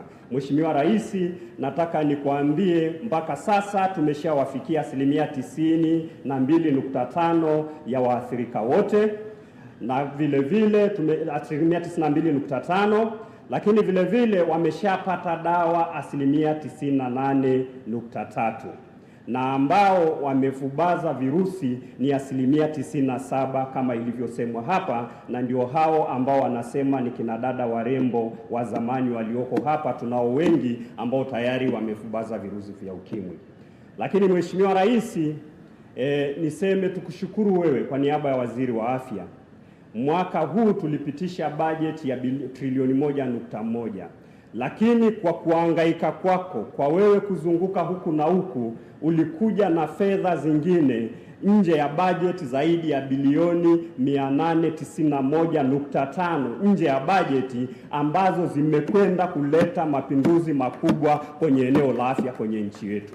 Mheshimiwa Rais, ulichokifanya ulipoanza serikali yako ya awamu ya 6 ni hospitali 2 tu za mikoa katika Tanzania hii zilikuwa na CT scan. Lakini wewe kwa kipindi hiki kifupi umenunua CT scan 34 na hospitali zote za mikoa zinaenda kuwa na CT scan. Lakini watu wajue CT scan moja ni zaidi ya bilioni 2.2. Sio kazi Mheshimiwa Rais kututoa kwenye hospitali 2 za mikoa kwenda sasa hospitali zote zinaenda kuwa na CT scan. Lakini Mheshimiwa Rais, ninataka niwaambie tulikuwa pamoja na wewe Kigoma. Inchaji wa hospitali ya Kigoma alikuambia pale kwamba wao kwa kufuata tu CT scan watu wanapopata ajali na mambo mengine, kwa ambulance walikuwa wanatumia milioni 180. Leo tumepiga average kulingana na idadi ya wagonjwa. Mikoa inatumia kuanzia milioni 150 mpaka 403. Maana yake uliponunua hizi CT scan, hizo fedha zinaenda kubaki kufanya maendeleo kwenye mikoa hii. Rais wetu oye! Lakini Mheshimiwa Rais, hapa tunapozungumza ulitupa hela kile kipindi za kununua ambulance 633 na juzi ulituongezea, sasa zimefika 720. Maana yake ni nini? Hakuna wilaya Tanzania itakayeenda kukosa ambulance. Kila mahali kutakuwa na ambulance kwenye nchi hii. Rais wetu oye! Lakini Mheshimiwa Rais, nakumbuka ulikwenda ulikwenda pale Jakaya Kikwete wakati ilikuwa akipasuliwa mgonjwa wa moyo anafunguliwa kifua chote. Mashine Mheshimiwa Rais ulizosema zinunuliwe kwa uwekezaji uliowekeza, leo Mtanzania akienda Jakaya Kikwete anapasuliwa tundu lizilozidi sentimita 4 na anarudi nyumbani kwake na anakuwa ametibiwa na angekaa hospitalini zaidi ya miezi mitatu. Ni kazi kubwa Mheshimiwa Rais wetu ulioifanya. Lakini Mheshimiwa Rais, wagonjwa wa ukimwi, mojawapo ya mambo yanayowasumbua sana ni kensa. Mojawapo ya mambo yanayosumbua ni kensa. Lakini Mheshimiwa Rais, ulikwenda Ocean Road, ulikuwa ukipigwa mionzi, mgonjwa wa ukimwi ana matatizo na anatumia dawa lakini bado nywele zinanyonyoka. Wewe ukasema inunuliwe PET scan ambayo hiyo inasaidia kujua kuweka dawa vizuri bila kumwathiri mgonjwa kunyonyoa nywele, lakini wakati huo ni kiwanda cha kuzalisha mionzi dawa. Na kwa Afrika Mashariki na Kati, Tanzania peke yetu sasa ndio tuna PET scan na kiwanda cha kuzalisha mionzi dawa. Maana yake ni nini Mheshimiwa Rais? Afrika Mashariki tulikuwa tunaenda kuchukua mionzi dawa Kenya, wakati mwingine tunachukua Taki. Leo mionzi dawa kwa ajili ya kazi yako zinazalishwa hapa Tanzania, wa Tanzania. Na tulikuwa tunatumia kwa mwaka mmoja bilioni 5 kwenda kuchukua mionzi dawa Afrika Kusini. Leo fedha hizo zinabaki ndani ya Tanzania. Nielekee kwenda kumalizia Mheshimiwa Rais. Lakini Mheshimiwa Rais, wewe ulikuja ukaona pale kulikuwa na watoto siku hiyo tukakwambia kuna watoto zaidi ya 500 walitakiwa kufanyiwa upasuaji wa ulimi mkubwa na walitakiwa kupelekwa India kwa ajili ya kupasuliwa, na kila mtoto angegharimu nchi milioni 100. Mashine imenunuliwa angiosuit na wote tunakuambia sasa wametibiwa na wamerudi kwenye familia zao, na zile milioni 100 mara 500 sasa zinabaki ndani ya Tanzania kupunguza inequalities ambazo anasema dada yangu hapa kutoka Uganda. Maana yake ni nini Mheshimiwa Rais? Kwa mahesabu hayo ya kujumlisha na kutoa, Mheshimiwa Rais, wenye akili wote wanasema rais wetu anastahili kupewa PhD, na ndio maana umepewa PhD.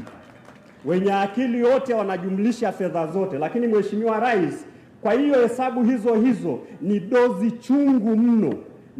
chungu mno kwa wapinzani wako na waliofikiri utawaweza. Ndio maana uchungu wa dozi hiyo wengine wameanza kuropoka kila mahali na kusema mambo ya ajabu.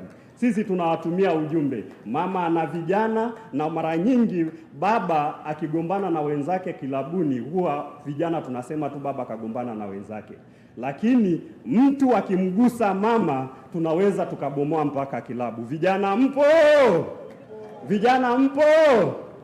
Tuna imani na Samia, oya.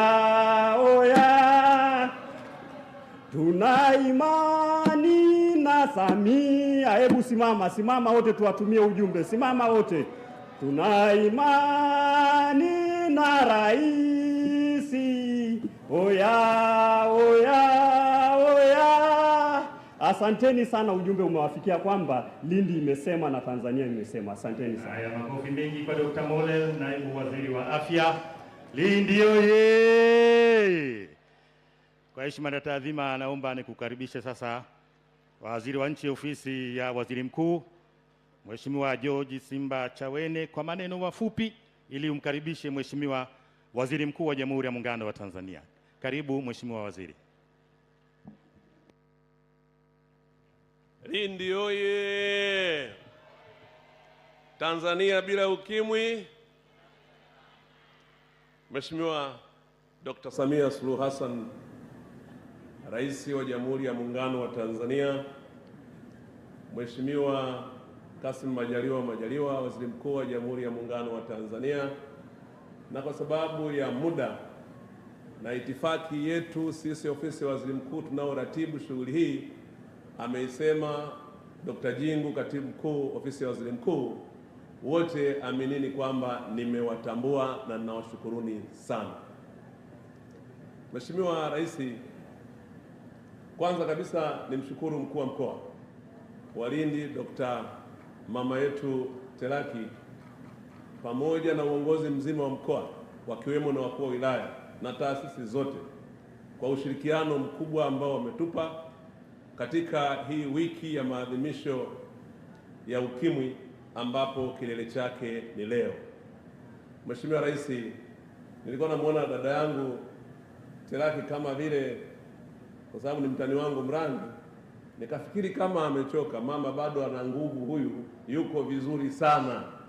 Tumekuwa naye, tumefanya naye kazi naye na vijana wake mkoa wa wilaya tumefanya nao kazi vizuri sana, na wote kwa ujumla tunawashukuruni sana sana sana. Mheshimiwa Rais, la pili ni kushukuru sana wewe mwenyewe. Tulipokuwa kila tukimuuliza waziri mkuu, hivi kweli mama atakuja? Anasema atakuja. Tulikuwa hatuamini, mara tunakuona huko Arusha, mara huko Dodoma, mara huko wapi, tukasema hapa sijui kama itawezekana.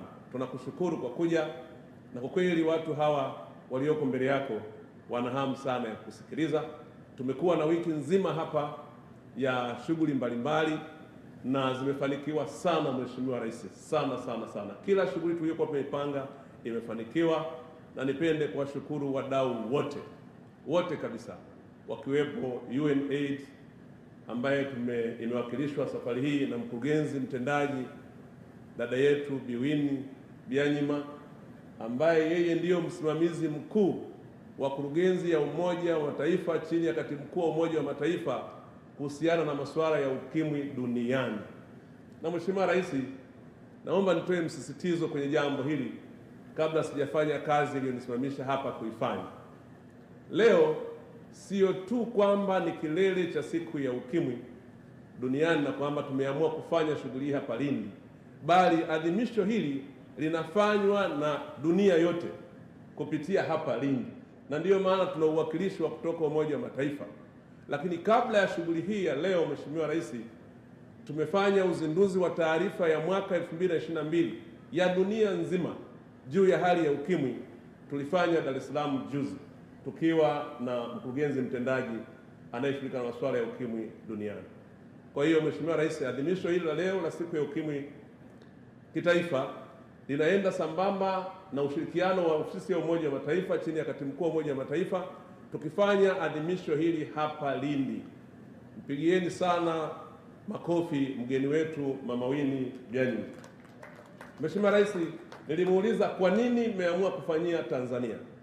Akaniambia, la kwanza tunafurahia sana uongozi wa rais wenu, rais mwanamke ambaye sisi kule Umoja wa Mataifa tunampenda sana. Akasema la pili ni kwa sababu Tanzania mmepiga hatua kubwa sana katika mapambano dhidi ya Ukimwi. Mmetokomeza Ukimwi, maambukizi mapya kwa 50%, lakini pia tumedhibiti kwa wale wa VVU kuweza kuanza kutumia dawa kwa kiasi cha karibu zaidi ya 50%, na sasa tumebakiza kidogo tu kama 200,000 kuwafikia, na hii ndiyo kazi tulionayo. Na sisi kama Tanzania na ofisi ya waziri mkuu kama ndiyo ofisi inayoratibu, kwa sababu lazima tuwe na uratibu, kwa sababu shughuli ya pambano dhidi ya Ukimwi yanafanywa na wizara nyingi.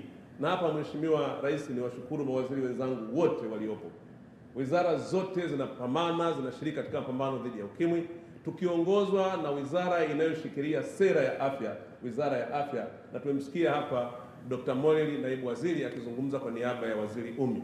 Mheshimiwa Rais, nimesimama hapa kufanya kazi moja, kumkaribisha Mheshimiwa Waziri Mkuu ili aseme yale ambayo ataweza kuyasema, ambaye amekuwa ndiyo ameshikilia shughuli hii na yeye ndiyo mwenye wizara hii na mimi ni kama naibu waziri wake tu.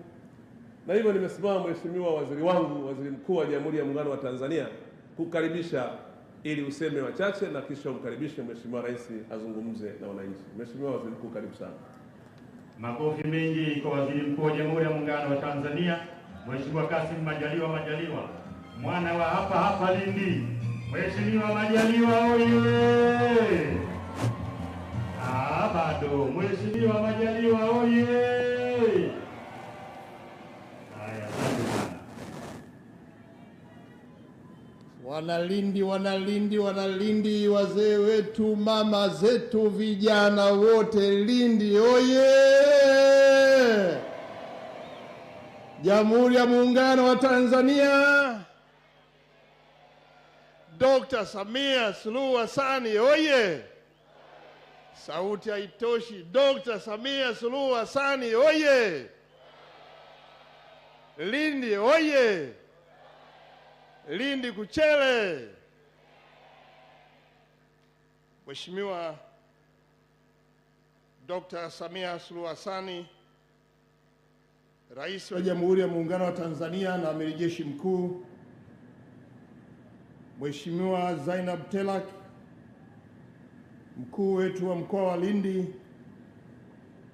Mheshimiwa Alhaji Jaruf Hassan, mwenyekiti wa Chama cha Mapinduzi, mwenyekiti wa Chama cha Mapinduzi mkoa wa Lindi, kwa pamoja na viongozi wa Chama cha Mapinduzi kutoka makao makuu na kamati za siasa mkoa na wilaya, Mheshimiwa George Simbachawene, mbunge, waziri wa nchi ofisi ya waziri mkuu anayeshughulikia sera, bunge na uratibu, Mheshimiwa Angela Kairuki, mbunge, waziri wa nchi ofisi ya Rais TAMISEMI, Mheshimiwa Dr. Godwin Mollel, naibu waziri wa afya anayemwakilisha waziri wa afya, waheshimiwa mawaziri wote, natambua uwepo wa mawaziri 6 na naibu mawaziri 5. Karibuni sana mkoani Lindi, tunashukuru pia kwa uwepo wenu. Waheshimiwa wakuu wa mikoa wote mlioko, Mheshimiwa Fatma Taufik, mbunge, mwenyekiti wa kamati ya kudumu ya bunge inayohusu swala la ukimwi, waheshimiwa wabunge ambao ni wajumbe wa kamati ya kudumu ya bunge ya masuala ya ukimwi, lakini natambua pia uwepo wa waheshimiwa wabunge mbalimbali wakiwemo wabunge wa mkoa wa Lindi wakiongozwa na dada yetu mwenyezi mbunge wa Lindi Manispaa, Mheshimiwa Hamid Abdalla, makatibu wakuu, naibu makatibu wakuu, waheshimiwa wakuu wa wilaya, mstahiki meya wa manispaa ya Lindi na waheshimiwa wenye viti wa halmashauri za wilaya zote mkoani, viongozi na watendaji mbalimbali serikalini, mkurugenzi mtendaji wa UNAID duniani Mheshimiwa Bi Winnie Byanyima, mwakilishi mkazi wa Umoja wa Mataifa nchini Tanzania Mheshimiwa Zelat Misk, kwa pamoja na Mheshimiwa Dr. Donald Wright, balozi wa Marekani nchini Tanzania, na leo hii tunaye mkurugenzi wa United Nations AIDS nchini Tanzania Dr. Martin Odiit, lakini pia yuko mwenyekiti wa kamisheni ya tume ya kudhibiti ukimwi Tanzania Dr. Hedwiga Swai, makamishna wa tume ya kudhibiti ukimwi Tanzania Dr. Leonard Maboko, mkurugenzi mtendaji wa tume ya kudhibiti ukimwi Tanzania, na leo tunao wadau wote wa maendeleo wanaoshughulikia swala udhibiti wa ukimwi nchini. Dada yetu mrembo Leticia Maurice, mwenyekiti wa baraza la watu wanaoishi na virusi vya ukimwi Tanzania na KOFA, viongozi wa vyama vya siasa mlioko hapa, naheshimu na kutambua viongozi wa dini, naona baba askofu, mashehe, wachungaji wote mko hapa, viongozi wa asasi za kiraia, wageni waalikwa, wanahabari, mabibi na mabwana, Jamhuri ya Muungano wa Tanzania, Lindi kuchele! Lindi oye! Dr. Samia Suluhu Hassan oye! Ndugu wananchi, awali ya yote na mimi niungane na walionitangulia waliomshukuru Mwenyezi Mungu aliyetuwezesha kujumuika hapa kwenye kilele hiki cha maadhimisho ya siku ya Ukimwi Duniani mwaka 2022 hapa mkoani Lindi. Kwa heshima na taadhima, nichukue pia nafasi hii pia kutoa shukrani zetu za dhati kwako Mheshimiwa Rais, ambaye pia ni mgeni rasmi, kwa kukubali mwaliko na kuja kushiriki nasi katika maadhimisho haya licha ya majukumu yako mengi tunayoyajua uliokuwa nayo, lakini uwepo wako hapa leo ni uthibitisho wa jinsi serikali yako inavyothamini na kutoa kipaumbele katika mapambano dhidi ya janga la ukimwi. Mheshimiwa Rais, napenda kumshukuru mkuu wetu wa mkoa wa Lindi Mama Zainab Telaki kwa pamoja na watendaji wake wote kwa kutoa ushirikiano wa kutosha kwa ofisi ya Waziri Mkuu katika kufanikisha maandalizi ya maadhimisho haya ya kitaifa siku hii ya leo hapa mkoani Lindi. Pia nichukue nafasi hii kutoa shukrani zangu za dhati kwa wadau wote wa mapambano dhidi ya ukimwi kwa kufanikisha maadhimisho ya mwaka huu, ikiwa ni pamoja na wadau na wananchi wote mliokusanyika hapa leo katika kiwanja hiki cha Ilulu. Mheshimiwa mgeni rasmi, wewe ndio mwenye shughuli hii na kuwa sote tunasubiri kwa hamu kusikia kutoka kwako. Hata hivyo, kwa kuwa ofisi ya Waziri Mkuu ina dhamana ya kuratibu masuala ya ukimwi, naomba uniruhusu nitoe maelezo machache sana kabla ya kukaribisha kuzungumza na wananchi. La kwanza, nianze kutumia nafasi hii kukupongeza wewe kwa kupata shahada ya heshima ya udaktari wa falsafa kufuatia mipango na mafanikio yako katika mageuzi ya kiuchumi, uimarishaji wa misingi ya demokrasia, utawala bora na maendeleo ya jamii. Hongera sana, tumpigie makofi rais wetu Dr. Magufuli.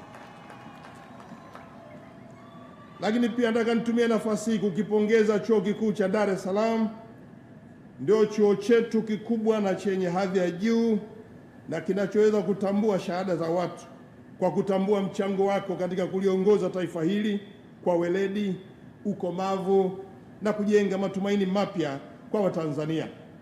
Hakika jambo hili limetutia faraja Watanzania. Nataka nikuhakikishie kwa niaba ya Watanzania wenzangu, tutakupa ushirikiano wa dhati wakati wote wa utawala wako. Mheshimiwa mgeni rasmi, katika maadhimisho haya kumekuwa na matukio mbalimbali kuanzia tarehe 24 mwezi Novemba, ikiwa ni pamoja na uzinduzi wa maonyesho ya shughuli za wadau wa kudhibiti VVU na ukimwi na utoaji wa huduma rafiki kwa vijana. Lakini tumekuwa na mdahalo wa viongozi wa dini pamoja na vijana wa vyuo vikuu na vyuo vya kati. Tumekuwa na mbio za marathon kwa ajili ya kuhamasisha uchangiaji wa mfuko wa udhamini wa kudhibiti ukimwi. Pia tumekuwa na kongamano la kisayansi. Mwisho tumekuwa na mkutano wa serikali na wadau wakuu wa kudhibiti ukimwi kwa ajili ya kufanya tathmini na kupeana maelekezo muhimu. Kipekee namshukuru sana Mheshimiwa mkuu wa mkoa wa Lindi kwa ushirikiano wake wa dhati wa maandalizi hayo yote ambayo nimeyatamka kwa ufanisi mkubwa sana. Tumpigie makofi mkuu wetu wa mkoa. Lindi oye! Lindi kuchele! Lindi mpo? Mko tayari? Mheshimiwa mgeni rasmi, baada na pamoja na matukio hayo niliyoyaeleza, zimeendelea kufanyika jitihada mbalimbali ambazo pia zitaendelea, ikiwa ni pamoja na maeneo muhimu matatu ya kimkakati kwenye eneo hili la ukimwi. Eneo la kwanza linazungumzia utafiti wa viashiria vya hali ya VVU na ukimwi hapa nchini. Mwezi Septemba mwaka huu tulizindua utafiti wa 5 wa viashiria vya hali ya VVU na ukimwi kwa mwaka 2022-2023, na utafiti huu hufanyika kila baada ya miaka minne na ulianza mwaka 2003-2004. Utafiti wa mwaka 2022-2023 utatoa fursa kwa kaya takriban 19,000 nchini kupima VVU majumbani kwao na kujua hali zao siku hiyo hiyo. Wale watakaokutwa na maambukizi haya wataanza dawa za kufubaza VVU, lakini pia wataunganishwa na vituo vya afya watakavyochagua ili kuanza matibabu.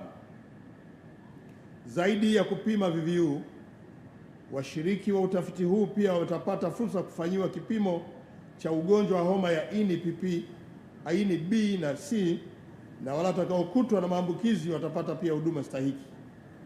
Utafiti huu unatarajiwa kukamilika mwanzoni mwa mwaka 2023 na utatoa takwimu za VVU na ukimwi ambazo zitatupa uelewa zaidi wa kukabiliana na janga la ukimwi na kutuongoza katika kuboresha mipango ya afya na mgawanyo rasmi wa fedha katika programu mbalimbali za VVU. Mkakati wa pili ni mkakati wa 5 wa taifa wa kudhibiti ukimwi, National Multi-Sector Strategic Framework 5. Mheshimiwa mgeni rasmi, mkakati huu umeandaliwa. Mkakati huu baada ya kufanyika tathmini ya kina ya utekelezaji wa mkakati wa 4. Aidha, baada ya mkakati huu wa 5 ambao umezingatia tamko la Umoja wa Mataifa na malengo ya kimataifa ya kuelekea kutokomeza ukimwi ifikapo 2030. Na malengo ya mkakati huu nayo yamegawanyika katika maeneo matatu. Eneo la kwanza itatoa mwongozo wa kimkakati wa sekta zote katika utekelezaji wa mwitikio wa taifa wa kudhibiti ukimwi kwa miaka 5 kuanzia mwaka 2022 mpaka mwaka 2026. Eneo la pili ni kuoanisha na kupanga rasilimali ya kudhibiti ukimwi kwenye vipaumbele vya kitaifa na kimataifa. Lakini eneo la tatu ni kuwezesha upimaji wa matokeo ya utekelezaji wa afua za sekta zote katika kudhibiti VVU na ukimwi. Mheshimiwa mgeni rasmi, kwa kuwa mkakati huu umekamilika, nitaomba baada ya hotuba yako Mheshimiwa Rais utuzindulie rasmi mkakati huo wa 5 wa kitaifa wa kudhibiti VVU na ukimwi. Mheshimiwa mgeni rasmi, eneo la tatu ni lile la mfuko wa udhamini wa kudhibiti ukimwi ambao umefanyiwa tathmini ya namna utavyoweza kuwa na vyanzo endelevu ili kuhakikisha serikali inakuwa na mchango mkubwa katika kuboresha afua za kupambana na VVU na ukimwi kwa lengo la kutokomeza ukimwi ifikapo mwaka 2030. Na swala hili tunaendelea kulifanyia kazi na tupo katika hatua mzuri kuelekea upatikanaji wa vyanzo endelevu vya fedha. Mheshimiwa Rais, maelezo haya ni maelezo mafupi yanayohusiana na shughuli za kudhibiti ukimwi hapa nchini. Mheshimiwa Dr. Samia, Rais wetu wa Jamhuri ya Muungano wa Tanzania na Amiri Jeshi, baada ya kuwa tumeshukuru kuja kwako mkoani Lindi kwa shughuli hii maalum, mimi pia mbali ya kuwa nazungumzia swala la ofisi yetu ya ofisi ya Waziri Mkuu, lakini pia ni mzaliwa wa hapa Lindi na ni mbunge wa jimbo la Ruangwa. Naomba niungane na wabunge wenzangu wa mkoa huu wa Lindi pamoja na wananchi wa mkoa huu wa Lindi kukushukuru sana wewe mwenyewe na serikali yako kwa namna ambavyo umetuwezesha Wanalindi kuwa na mabadiliko makubwa ya maendeleo. Na jambo hili limeelezwa vizuri na mkuu wetu wa mkoa, sihitaji kulirudia kwa sababu Wanalindi wanajua mchango wako wa maendeleo. Na pale utakapoamua kufanya ziara ya kiserikali kupita kila wilaya, utajionea mwenyewe na utashuhudia hamasa ya Wanalindi wakikupokea kwa kwamba una mchango mkubwa kwenye hili. Lakini shukrani maalum ni kwa maamuzi yako ya kusimamia kutekelezwa kwa mradi wa gesi asilia LNG ambao utatekelezwa hapa Lindi Manispaa. Mradi huu utatuinua sana mkoa kiuchumi, lakini utatoa fursa mbalimbali kwa wananchi wetu, na pia tutaweza kupata yale yote muhimu ikiwemo na ajira kupitia mradi huu. Mwenyezi Mungu akuongezee afya, uwezo mkubwa, lakini muono wa mbali, ili na sisi Wanalindi tuendelee kunufaika kupitia miradi inayobuniwa na wewe mwenyewe. Mheshimiwa Rais, kwa niaba ya Wanalindi katika eneo hili, Wanalindi mpo? Wanalindi mmeusikia mradi wa gesi? Mmeupokea? Mjaupokea? Piga makofi mengi kwa Dr. Samia Suluhu Hassan.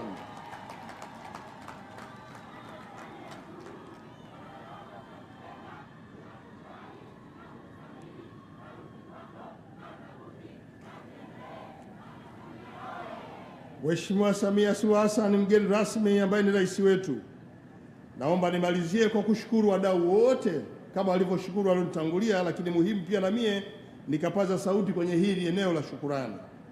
Kwanza ni ushukuru Umoja wa Mataifa ambao umeungana na serikali yako Mheshimiwa Rais katika kupambana na ukimwi na VVU.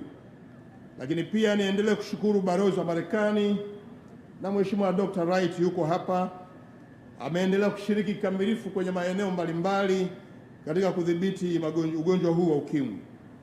Lakini pia nizishukuru taasisi za kimataifa ambazo leo zote ziko hapa na zimeshiriki hata kwenye maonyesho na kutoa elimu kwa Watanzania namna kujikinga na maambukizi ya VVU. Lakini washukuru wadau wote wanaojishughulisha na swala la ukimwi hapa nchini kwamba tunatambua mchango wenu, tunatambua pia jitihada zenu za kupambana na maambukizi ya VVU na ukimwi. Lakini pia nishukuru wizara ambata zote ambazo zinashughulika kwa namna moja au nyingine katika kuchangia mapambano dhidi ya ukimwi pamoja na taasisi zake. Lakini pia taasisi za sekta binafsi nazo zimeweza kushiriki kikamilifu, na hatua ya mafanikio tuliyoipata ni kwa sababu hiyo. Lakini mkoa wenyewe wa Lindi, kwa taarifa tulizo nazo za maambukizi kwa yameshuka, lazima ni ushukuru uongozi wa mkoa pamoja na viongozi wa wilaya kwenye maeneo yetu, namna ambavyo wanaendelea na kutoa elimu na kuhusisha na taasisi mbalimbali za ukimwi na kushirikiana nazo katika kupambana na maambukizi ya ukimwi. Mheshimiwa Rais, baada ya kusema hayo, naomba sasa nikukaribishe ili uzungumze na Wanalindi na Watanzania wote ambao wana hamu ya kusikia hotuba yako leo ukiwa mbele yao kupitia vyombo vya habari. Mheshimiwa Rais, naomba sasa nikukaribishe. Karibu sana kuzungumza na Watanzania. Haya, naomba kuinuke kwa heshima Mheshimiwa Rais wa Jamhuri ya Muungano wa Tanzania, Dr. Samia Suluhu Hassan. Dr. Samia oye! Siwasikii. Kipenzi cha Watanzania, mama Samia. Lindi oye! Kazi endelee. Naam. Kazi endelee. Asante. Naomba tutulie, tuwe wasikivu na watulivu na tumsikilize kiongozi wetu Mheshimiwa Rais wa Jamhuri ya Muungano wa Tanzania, Dr. Samia Suluhu Hassan. Naomba tuketi.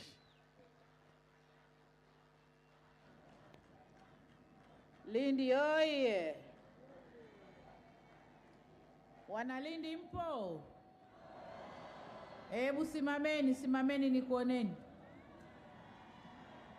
Lindi oye! Aya, asanteni sana. Mheshimiwa Kassim Majaliwa,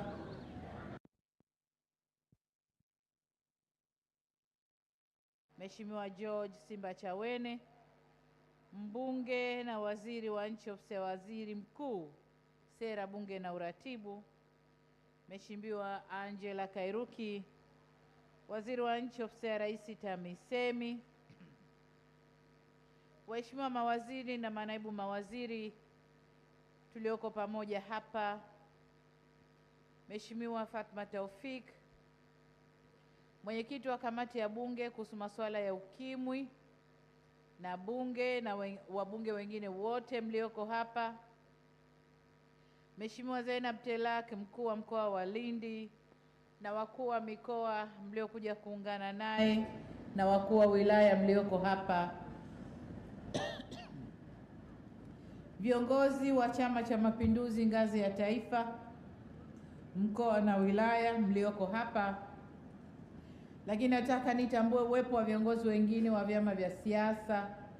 Nimemwona kakaangu Ibrahim Lipumba yuko hapa nasi, yuko na viongozi wengine wote ambao mko pamoja, makatibu wakuu na watendaji wakuu wengine wa serikali, Bibi Winnie Byanyima, mkurugenzi mtendaji wa UNAIDS,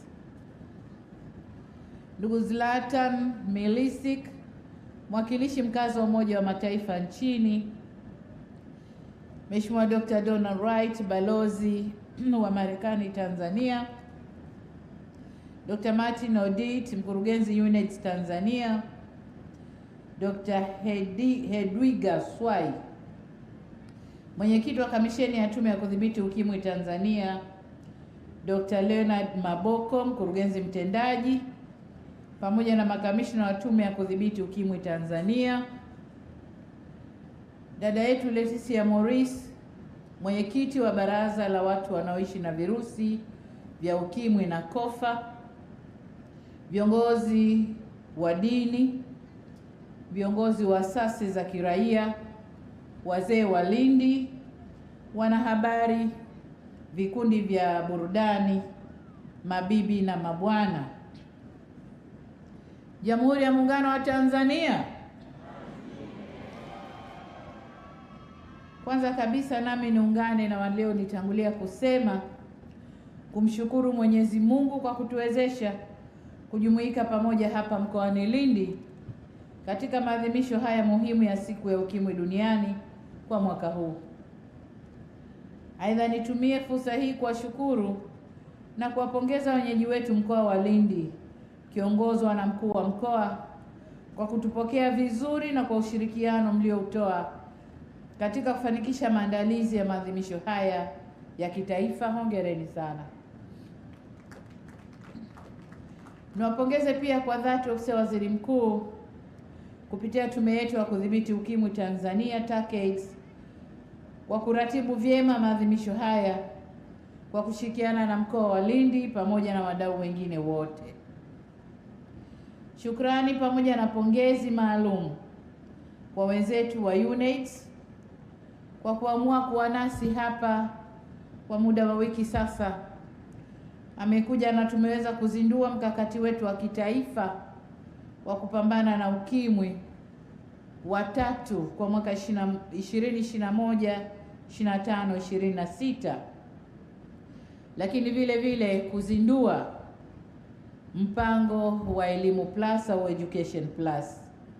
Lakini namshukuru zaidi kwa kuwa nasi leo hapa katika maadhimisho haya. Na hivyo pongezi maalum nazitoa kwako Waziri Mkuu wa Jamhuri ya Muungano wa Tanzania, mawaziri na makatibu wakuu na maafisa wote wa sekta mbalimbali mlioshirikiana kukamilisha kazi hii nzuri mlioifanya. Nimefurahi pia kuona wadau wengi wa mapambano dhidi ya virusi vya ukimwi na ukimwi wamekuja na kufanya maonyesho pamoja na kutoa huduma mbalimbali kwenye maadhimisho haya. Nafahamu kuwa kumekuwa na matukio mbalimbali yaliyofanyika tangu tarehe 24 Novemba mwaka huu hapa mjini Lindi na katika kiwanja hiki cha Ilulu yanayohusu masuala ya VVU na ukimwi. Nilikuwa nanong'ona na Waziri Mkuu nikamuuliza kama amepitia kwenye mabanda, kwa sababu asubuhi ilikuwa mimi nipite, lakini kutokana na mambo mengine nimechelewa kuja, lakini amenihakikishia kwamba alipata fursa ya kutembelea baadhi ya mabanda ya maonyesho na kujionea utoaji wa elimu, uhamasishaji na upimaji wa VVU pamoja na huduma za magonjwa yasiyoambukiza. Kwa nichukue fursa hii kuwapongeza wote waliokuja kuonesha kazi zao hapa. Shukrani maalum kwa vikundi vyetu vya burudani ambavyo kwa kipindi chote hicho wamekuwa wakihamasisha watu katika shughuli hii. Ndugu wananchi, tunapozungumza magonjwa haya ya ukimwi na VVU, tunazungumza muda wa miaka 30 toka yameanza kuonekana hapa kwetu. Tumeanza kuyaona magonjwa haya mwaka 1983. Kwa hiyo kufikia mwakani ni mwaka wa 30. Tunaposimama hapa ni mwaka wa 29. Kwa tunapoadhimisha mambo haya, lengo kuu ni kujitathmini na kukumbushana na kutafakari kwa pamoja tulikotoka, tulipo na tunakoelekea katika mapambano yetu dhidi ya virusi vya ukimwi na ukimwi wenyewe hapa nchini, hasa wakati huu ambapo kama taifa na dunia kwa ujumla tumedhamiria kutokomeza mambo haya ifikapo mwaka 2030. Nimejulishwa kuwa kauli mbiu ya maadhimisho haya ya mwaka huu ni imarisha usawa au equalize. Kauli mbiu hii ni mwendelezo wa kauli mbiu ya mwaka jana ambayo nayo ilijikita kwenye swala la usawa. Msisitizo wake mkubwa ni kuhimiza usawa katika utoaji huduma za kudhibiti VVU na ukimwi ili kusiwe na maeneo au makundi ya watu yasiyofikiwa na huduma, na hivyo kuondoa hali ya ubaguzi na unyanyapaa kwa watu wanaoishi na virusi vya ukimwi au VVU. Na hii inatokana na ukweli kwamba kukosekana kwa usawa kunarudisha nyuma juhudi zetu za kutokomeza ugonjwa huu ifikapo mwaka 2030. Hivyo ni muhimu tutumie maadhimisho haya kutafakari kwa kina na kuhakikisha tunaweka mikakati itakayoimarisha usawa ili lengo letu litimie. Napozungumza swala la usawa, nakumbuka hotuba aliyoitoa dadangu Winnie akieleza kwa vizuri vipengee tunavyoangalia tunaposema usawa kwenye maradhi haya ni vipengee gani. Lakini sikuona tofauti, kwa sababu usawa aliyouangalia na aliyoueleza ni yale yale tunayoyaona kwenye maradhi ya corona au COVID-19 sasa hivi. Kwenye haya ya ukimwi ilituchukua miaka tuseme kama 20 au 10 na kuanzia 83 tulipouona mpaka msaada mkubwa ukaja kwenye miaka ya 2003 2000 hapo. Kwa hiyo muda wote nyuma tulikuwa tunapigana wenyewe na tulipoteza watu wengi sana. Maradhi haya nayo hayaheshimu mipaka, yako dunia nzima. Kwa hiyo vile vile na COVID-19 au corona au tunaita nini, uviko na wenyewe uko dunia nzima na mapambano yake ni sawa na haya. Kwa maradhi haya yanayokwenda dunia nzima, kupata usawa kwenye matibabu, kupata usawa kwenye huduma, kupata usawa kwenye matunzo inachukua muda sana. Lakini tushukuru kwamba kwenye haya ya ukimwi na VVU tayari tunaelekea huko. Baada ya miaka kadhaa sasa tunaelekea huko. Lakini kwenye COVID-19 bado tuna kazi kubwa ya kufanya. Tumshukuru Mungu, wimbi lile limepungua, kumelala, na tumuombe Mungu tuendelee hivi au yaondoke kabisa. Tusiendelee hivi, yaondoke kabisa. Lakini tunapozungumza usawa, equalize kwenye matibabu, kwenye maradhi, kazi ipo. Kazi kubwa itatutegemea sisi wenyewe kuliko kutegemea zaidi nje. Tunashukuru tumepata misaada mingi kwenye ukimwi na VVU, vile vile kwenye corona, lakini kazi kubwa inatutegemea wenyewe mbele kama nitakavyozungumza. Ndugu zangu, mwezi Juni mwaka jana, mimi binafsi kwa niaba yenu nilishiriki na kutubia Baraza la Umoja wa Mataifa ili kutoa msimamo wa nchi yetu katika kuunga mkono tamko la Umoja wa Mataifa la kutokomeza VVU na ukimwi ifikapo mwaka 2030. Hivyo sisi kama nchi kwa kushirikiana na wadau wengine ni lazima tufanyie kazi tamko hilo kwa kuongeza juhudi na kuweka mikakati madhubuti itakayowezesha kutokomeza janga hili. Na ndio maana imesemwa hapa kuna mkakati wa 3 wa kupambana na janga hili wa kitaifa. Lakini niseme kwamba mafanikio mlioyasikia, kupunguza vifo, kuongeza ufubazi na mambo mengine yote yaliyosemwa hapa, ni kwa sababu tulipata msaada mkubwa kutoka kwa washirika wa maendeleo. Nami nisemame hapa kuwashukuru sana sana sana washirika wote wa maendeleo, lakini na taasisi zote za kiraia zinazoshiriki katika janga hili. Lakini niseme kwamba kama mlisikiliza vizuri, bado wanasema kuna jambo ambalo hatujalifanyia vizuri, nalo ni swala zima la unyanyapaa. Bado hatujalifanya vizuri, bado yapo, na ndio maana tumekuja na mikakati hiyo kuondosha huo unyanyapaa. Lakini waambie kwamba safari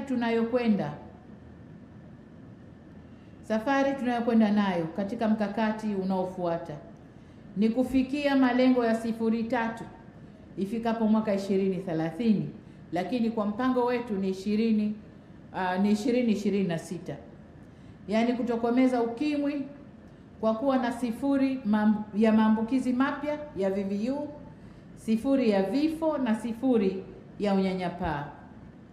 Tumefanikiwa kwa kiwango kikubwa, lakini bado tuna safari ya kwenda.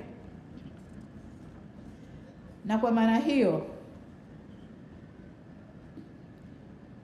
tafsiri rahisi ni kwamba katika malengo ya 0.3 tumepunguza sana maambukizi mapya ya VVU, vifo vitokanavyo na ukimwi na unyanyapaa kwa waviu, lakini tuna miaka 8 mbele yetu kufikia 2030 ili tuweze kufikia hatua ya kutokomeza yote hayo, kama tutafanya kazi kubwa ya kupunguza maambukizi sasa hivi.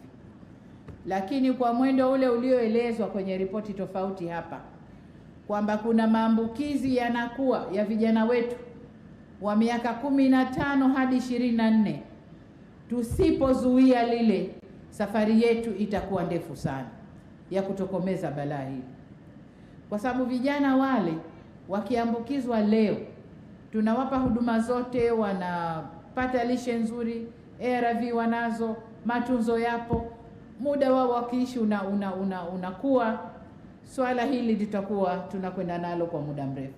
Kwa hiyo ni vyema tukaelekeza nguvu sana sana sana kwenye kampeni na elimu ya kusimamisha maambukizi.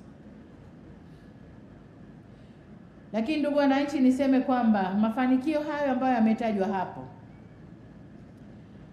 katika nchi yetu imeafikia katika kupambana na VVU na ukimwi, ni dhahiri yametokana kama nilivyosema na juhudi za watu kadhaa pamoja na serikali, wadau wa maendeleo, asasi za kiraia, taasisi za kidini, sekta binafsi na wote. Kupitia uzoefu wa mapambano dhidi ya ukimwi tumejifunza kwamba kufanya kazi kwa ushirikiano na umoja kunaleta tija kubwa, na hapa ndipo napotaka nizungumze kwamba jambo hili tumeliweza kwa kushirikiana.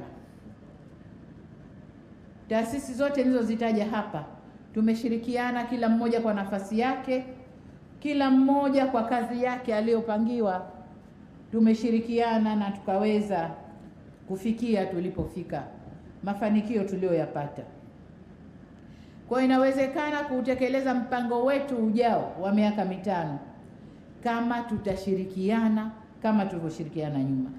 Ni mpango wa sekta zote, sio mpango wa Wizara ya Afya peke yake, ni mpango wa sekta zote. Kila sekta ina mchango katika mpango huu, na kwa maana hiyo na sisi wananchi wenyewe, kila mmoja wetu ana mchango wake. Kwanza kujikinga mwenyewe, lakini pili kumkinga mwenziwe.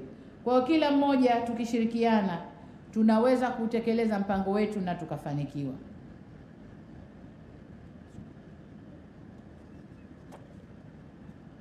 Kwa hiyo nitumie fursa hii kutoa shukrani za dhati kwa wadau wa maendeleo waliotushika mkono na kutoa misaada ya kifedha na kitaaluma katika mapambano dhidi ya VVU na ukimwi nchini. Wadau hao kama nilivyowataja, lakini sasa nataka niwataje kwa umahususi wao, ni pamoja na serikali ya Marekani kupitia mpango wa rais wa dharura wa kudhibiti ukimwi PEPFAR, mfuko wa dunia wa kupambana na ukimwi, kifua kikuu na malaria yani Global Fund, na taasisi zote za Umoja wa Mataifa UN agencies. Hawa wote huchangia sehemu kubwa sana ya gharama za mwitikio wa kitaifa masuala ya VVU na ukimwi hapa nchini, na ni imani yetu kwamba tutaendelea kushikana nao mkono katika mpango wa 3 wa kutokomeza maradhi haya.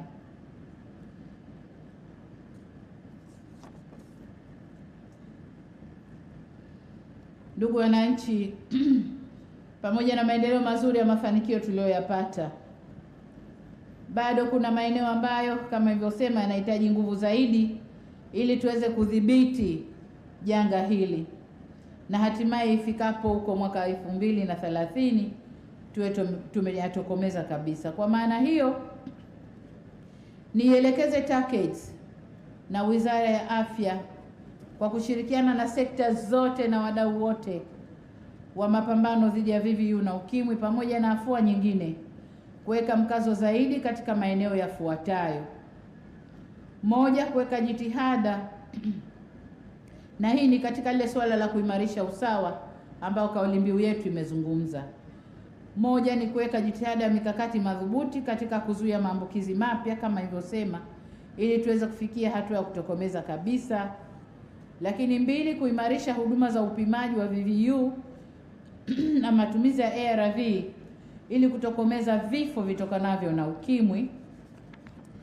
Na tatu, kuweka mikakati ya kutokomeza ubaguzi na unyanyapaa kwa waviu, ambao ni imani yangu kwamba mikakati hii yote imo katika mpango ambao umezinduliwa juzi.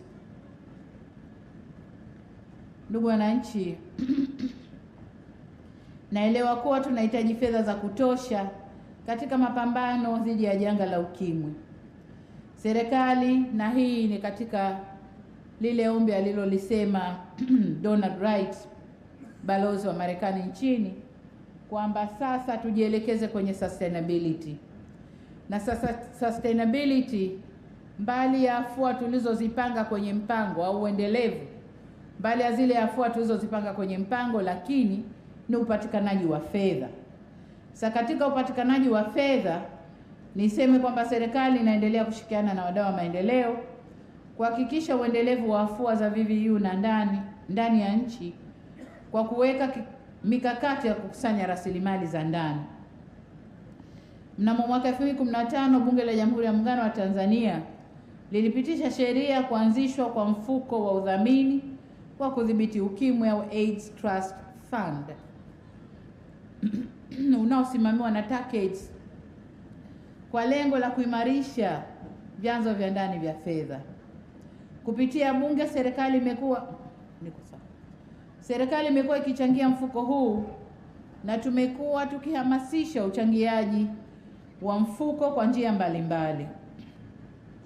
Hata katika maadhimisho ya mwaka huu 2022, nazo taarifa kuwa, na mmesikia hapa, kulikuwa na mbio za hisani zilizojulikana kama ATF Marathon 2022 kama jitihada za kuchangia mfuko huo.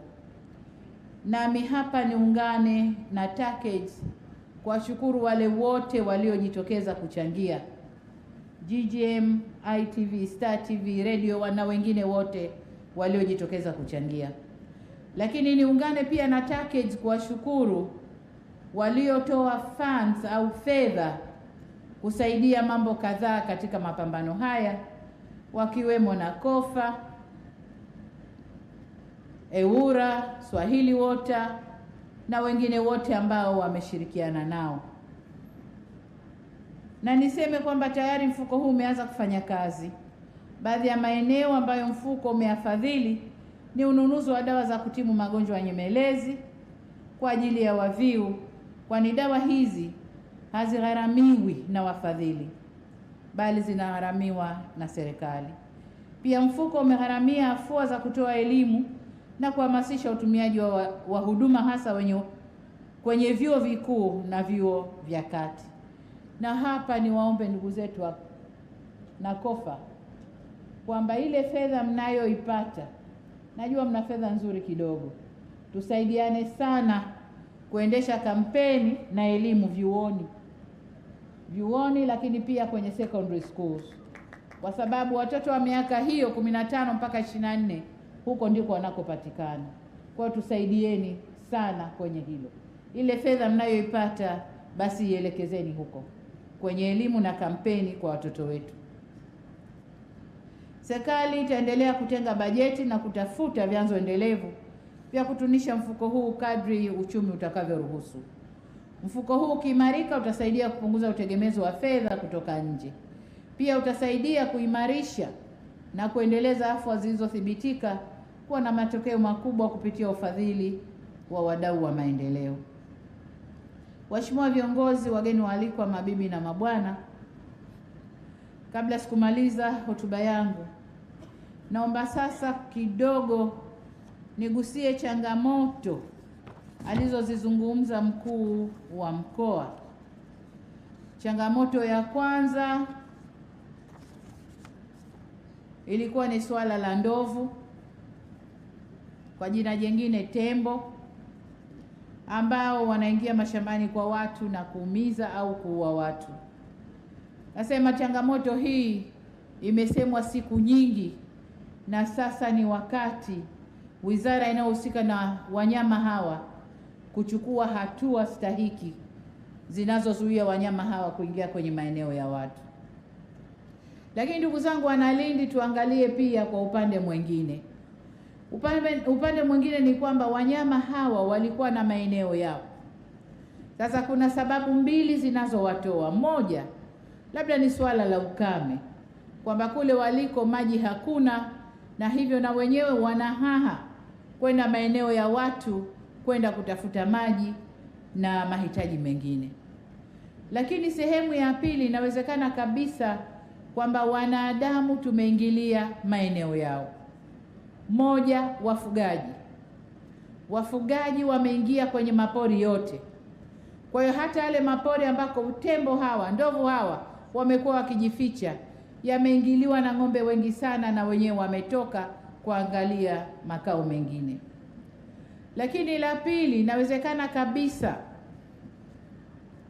jinsi tunavyotanua mashamba ya korosho na ufuta, ndivyo tunavyosogea kwenye maeneo yao, na hivyo na wenyewe katika kujihami wanatoka na kuangalia maeneo mengine ya kukaa. Kwa hiyo nilirudishe kwako mkuu wa mkoa na wote wanaoshughulika mambo ya ardhi, lakini na wizara mali asili na utalii na mifugo, nanyi mfanye kazi kwa pamoja kuangalia matumizi bora ya mipango ya ardhi na matumizi bora, na wote waheshimu mipango hiyo. Kama ni kilimo, mwisho wapi? Kama ni mifugo, waende mpaka wapi?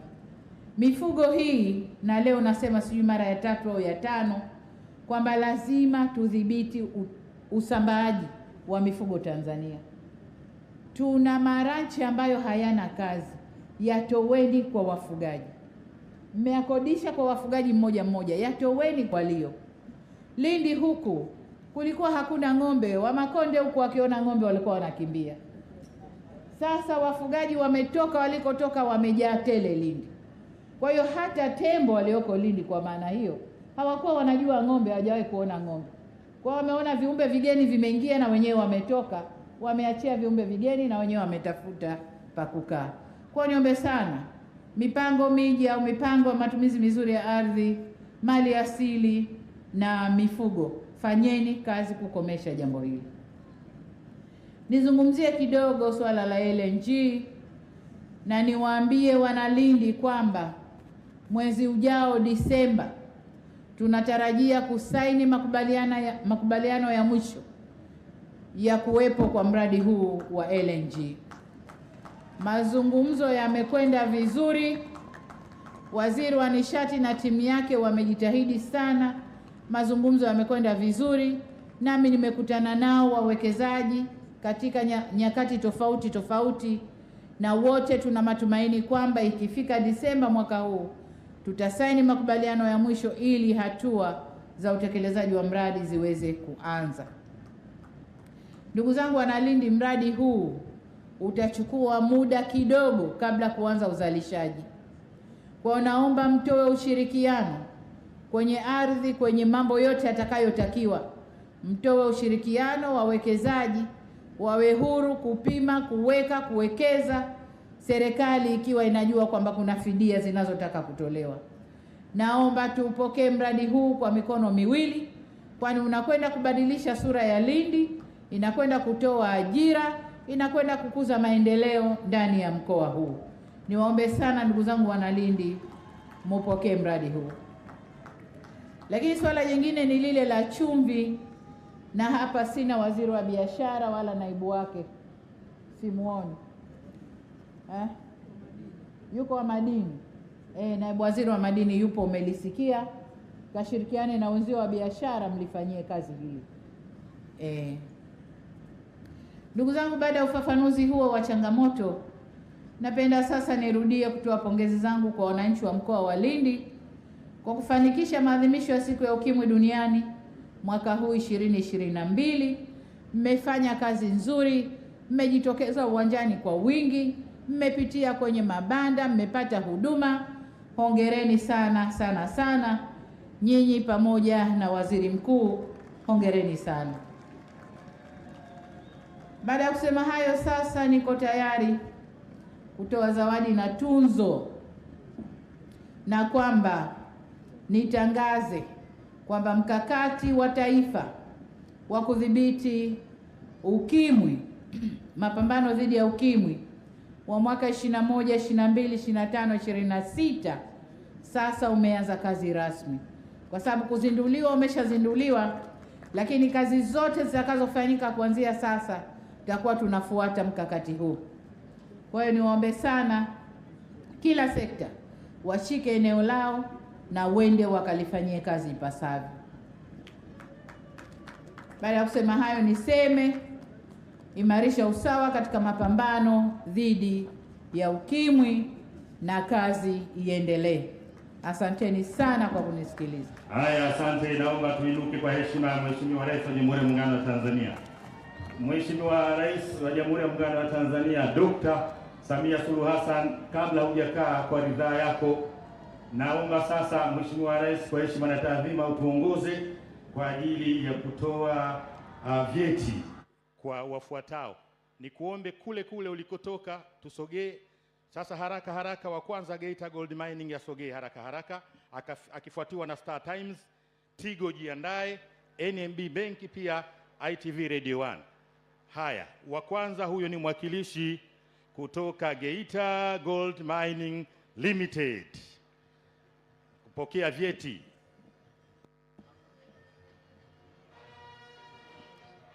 Star Times haraka haraka, Tigo jiandae.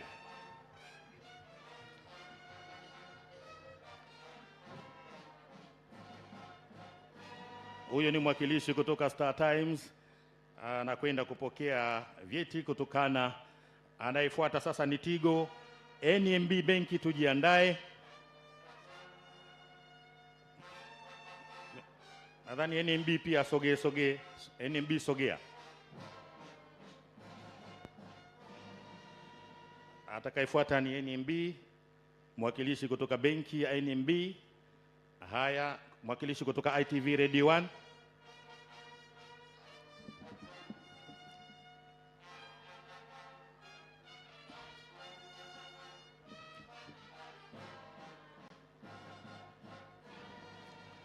Huyo anayekuja ni mwakilishi kutoka ITV Radio 1. Na baada ya hapo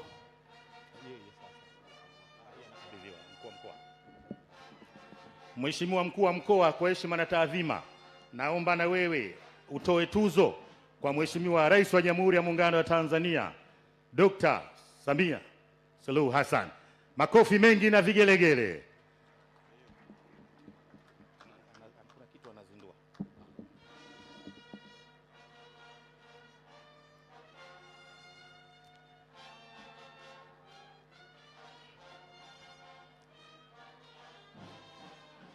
Haya, asante. Asante Mheshimiwa Rais, kulikuwa sawa.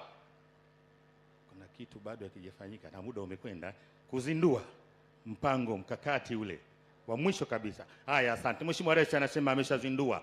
Wakati si rafiki nasi, naomba wote tuwe katika hali ya kusimama kutoa heshima kwa Mheshimiwa Rais. Naomba utulivu. Mheshimiwa Rais anaondoka sasa kwenda kuendelea na majukumu mengine ya ujenzi wa taifa letu. Mjomba, twende.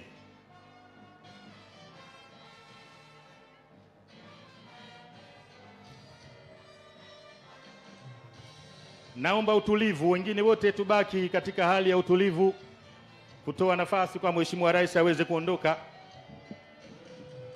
katika hali ya usalama. Wote wengine tubaki kuwa hali ya utulivu ili kutoa nafasi ya Mheshimiwa Rais kuondoka kwenda kuendelea na majukumu mengine ya ujenzi wa taifa. Wakati huo mjomba na kundi lake wakiendelea kutumbuiza na ujumbe maalum.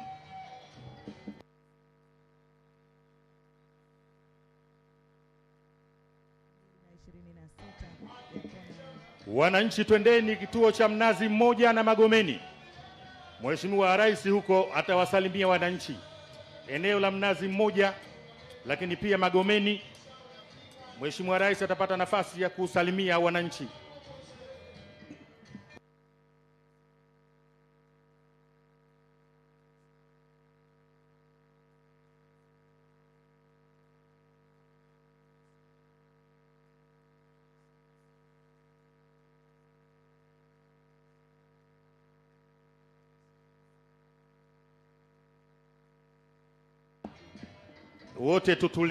Wote tutulie ili tutoe nafasi kwa Mheshimiwa Rais aweze kuondoka katika hali ya utulivu. Wote tutulie.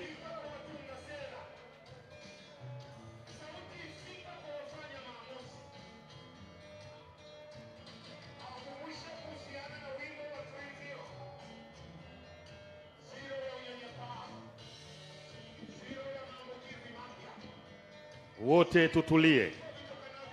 Tutulie ili kutoa nafasi kwa Mheshimiwa Rais aweze kuondoka katika hali ya utulivu iliyo bora zaidi.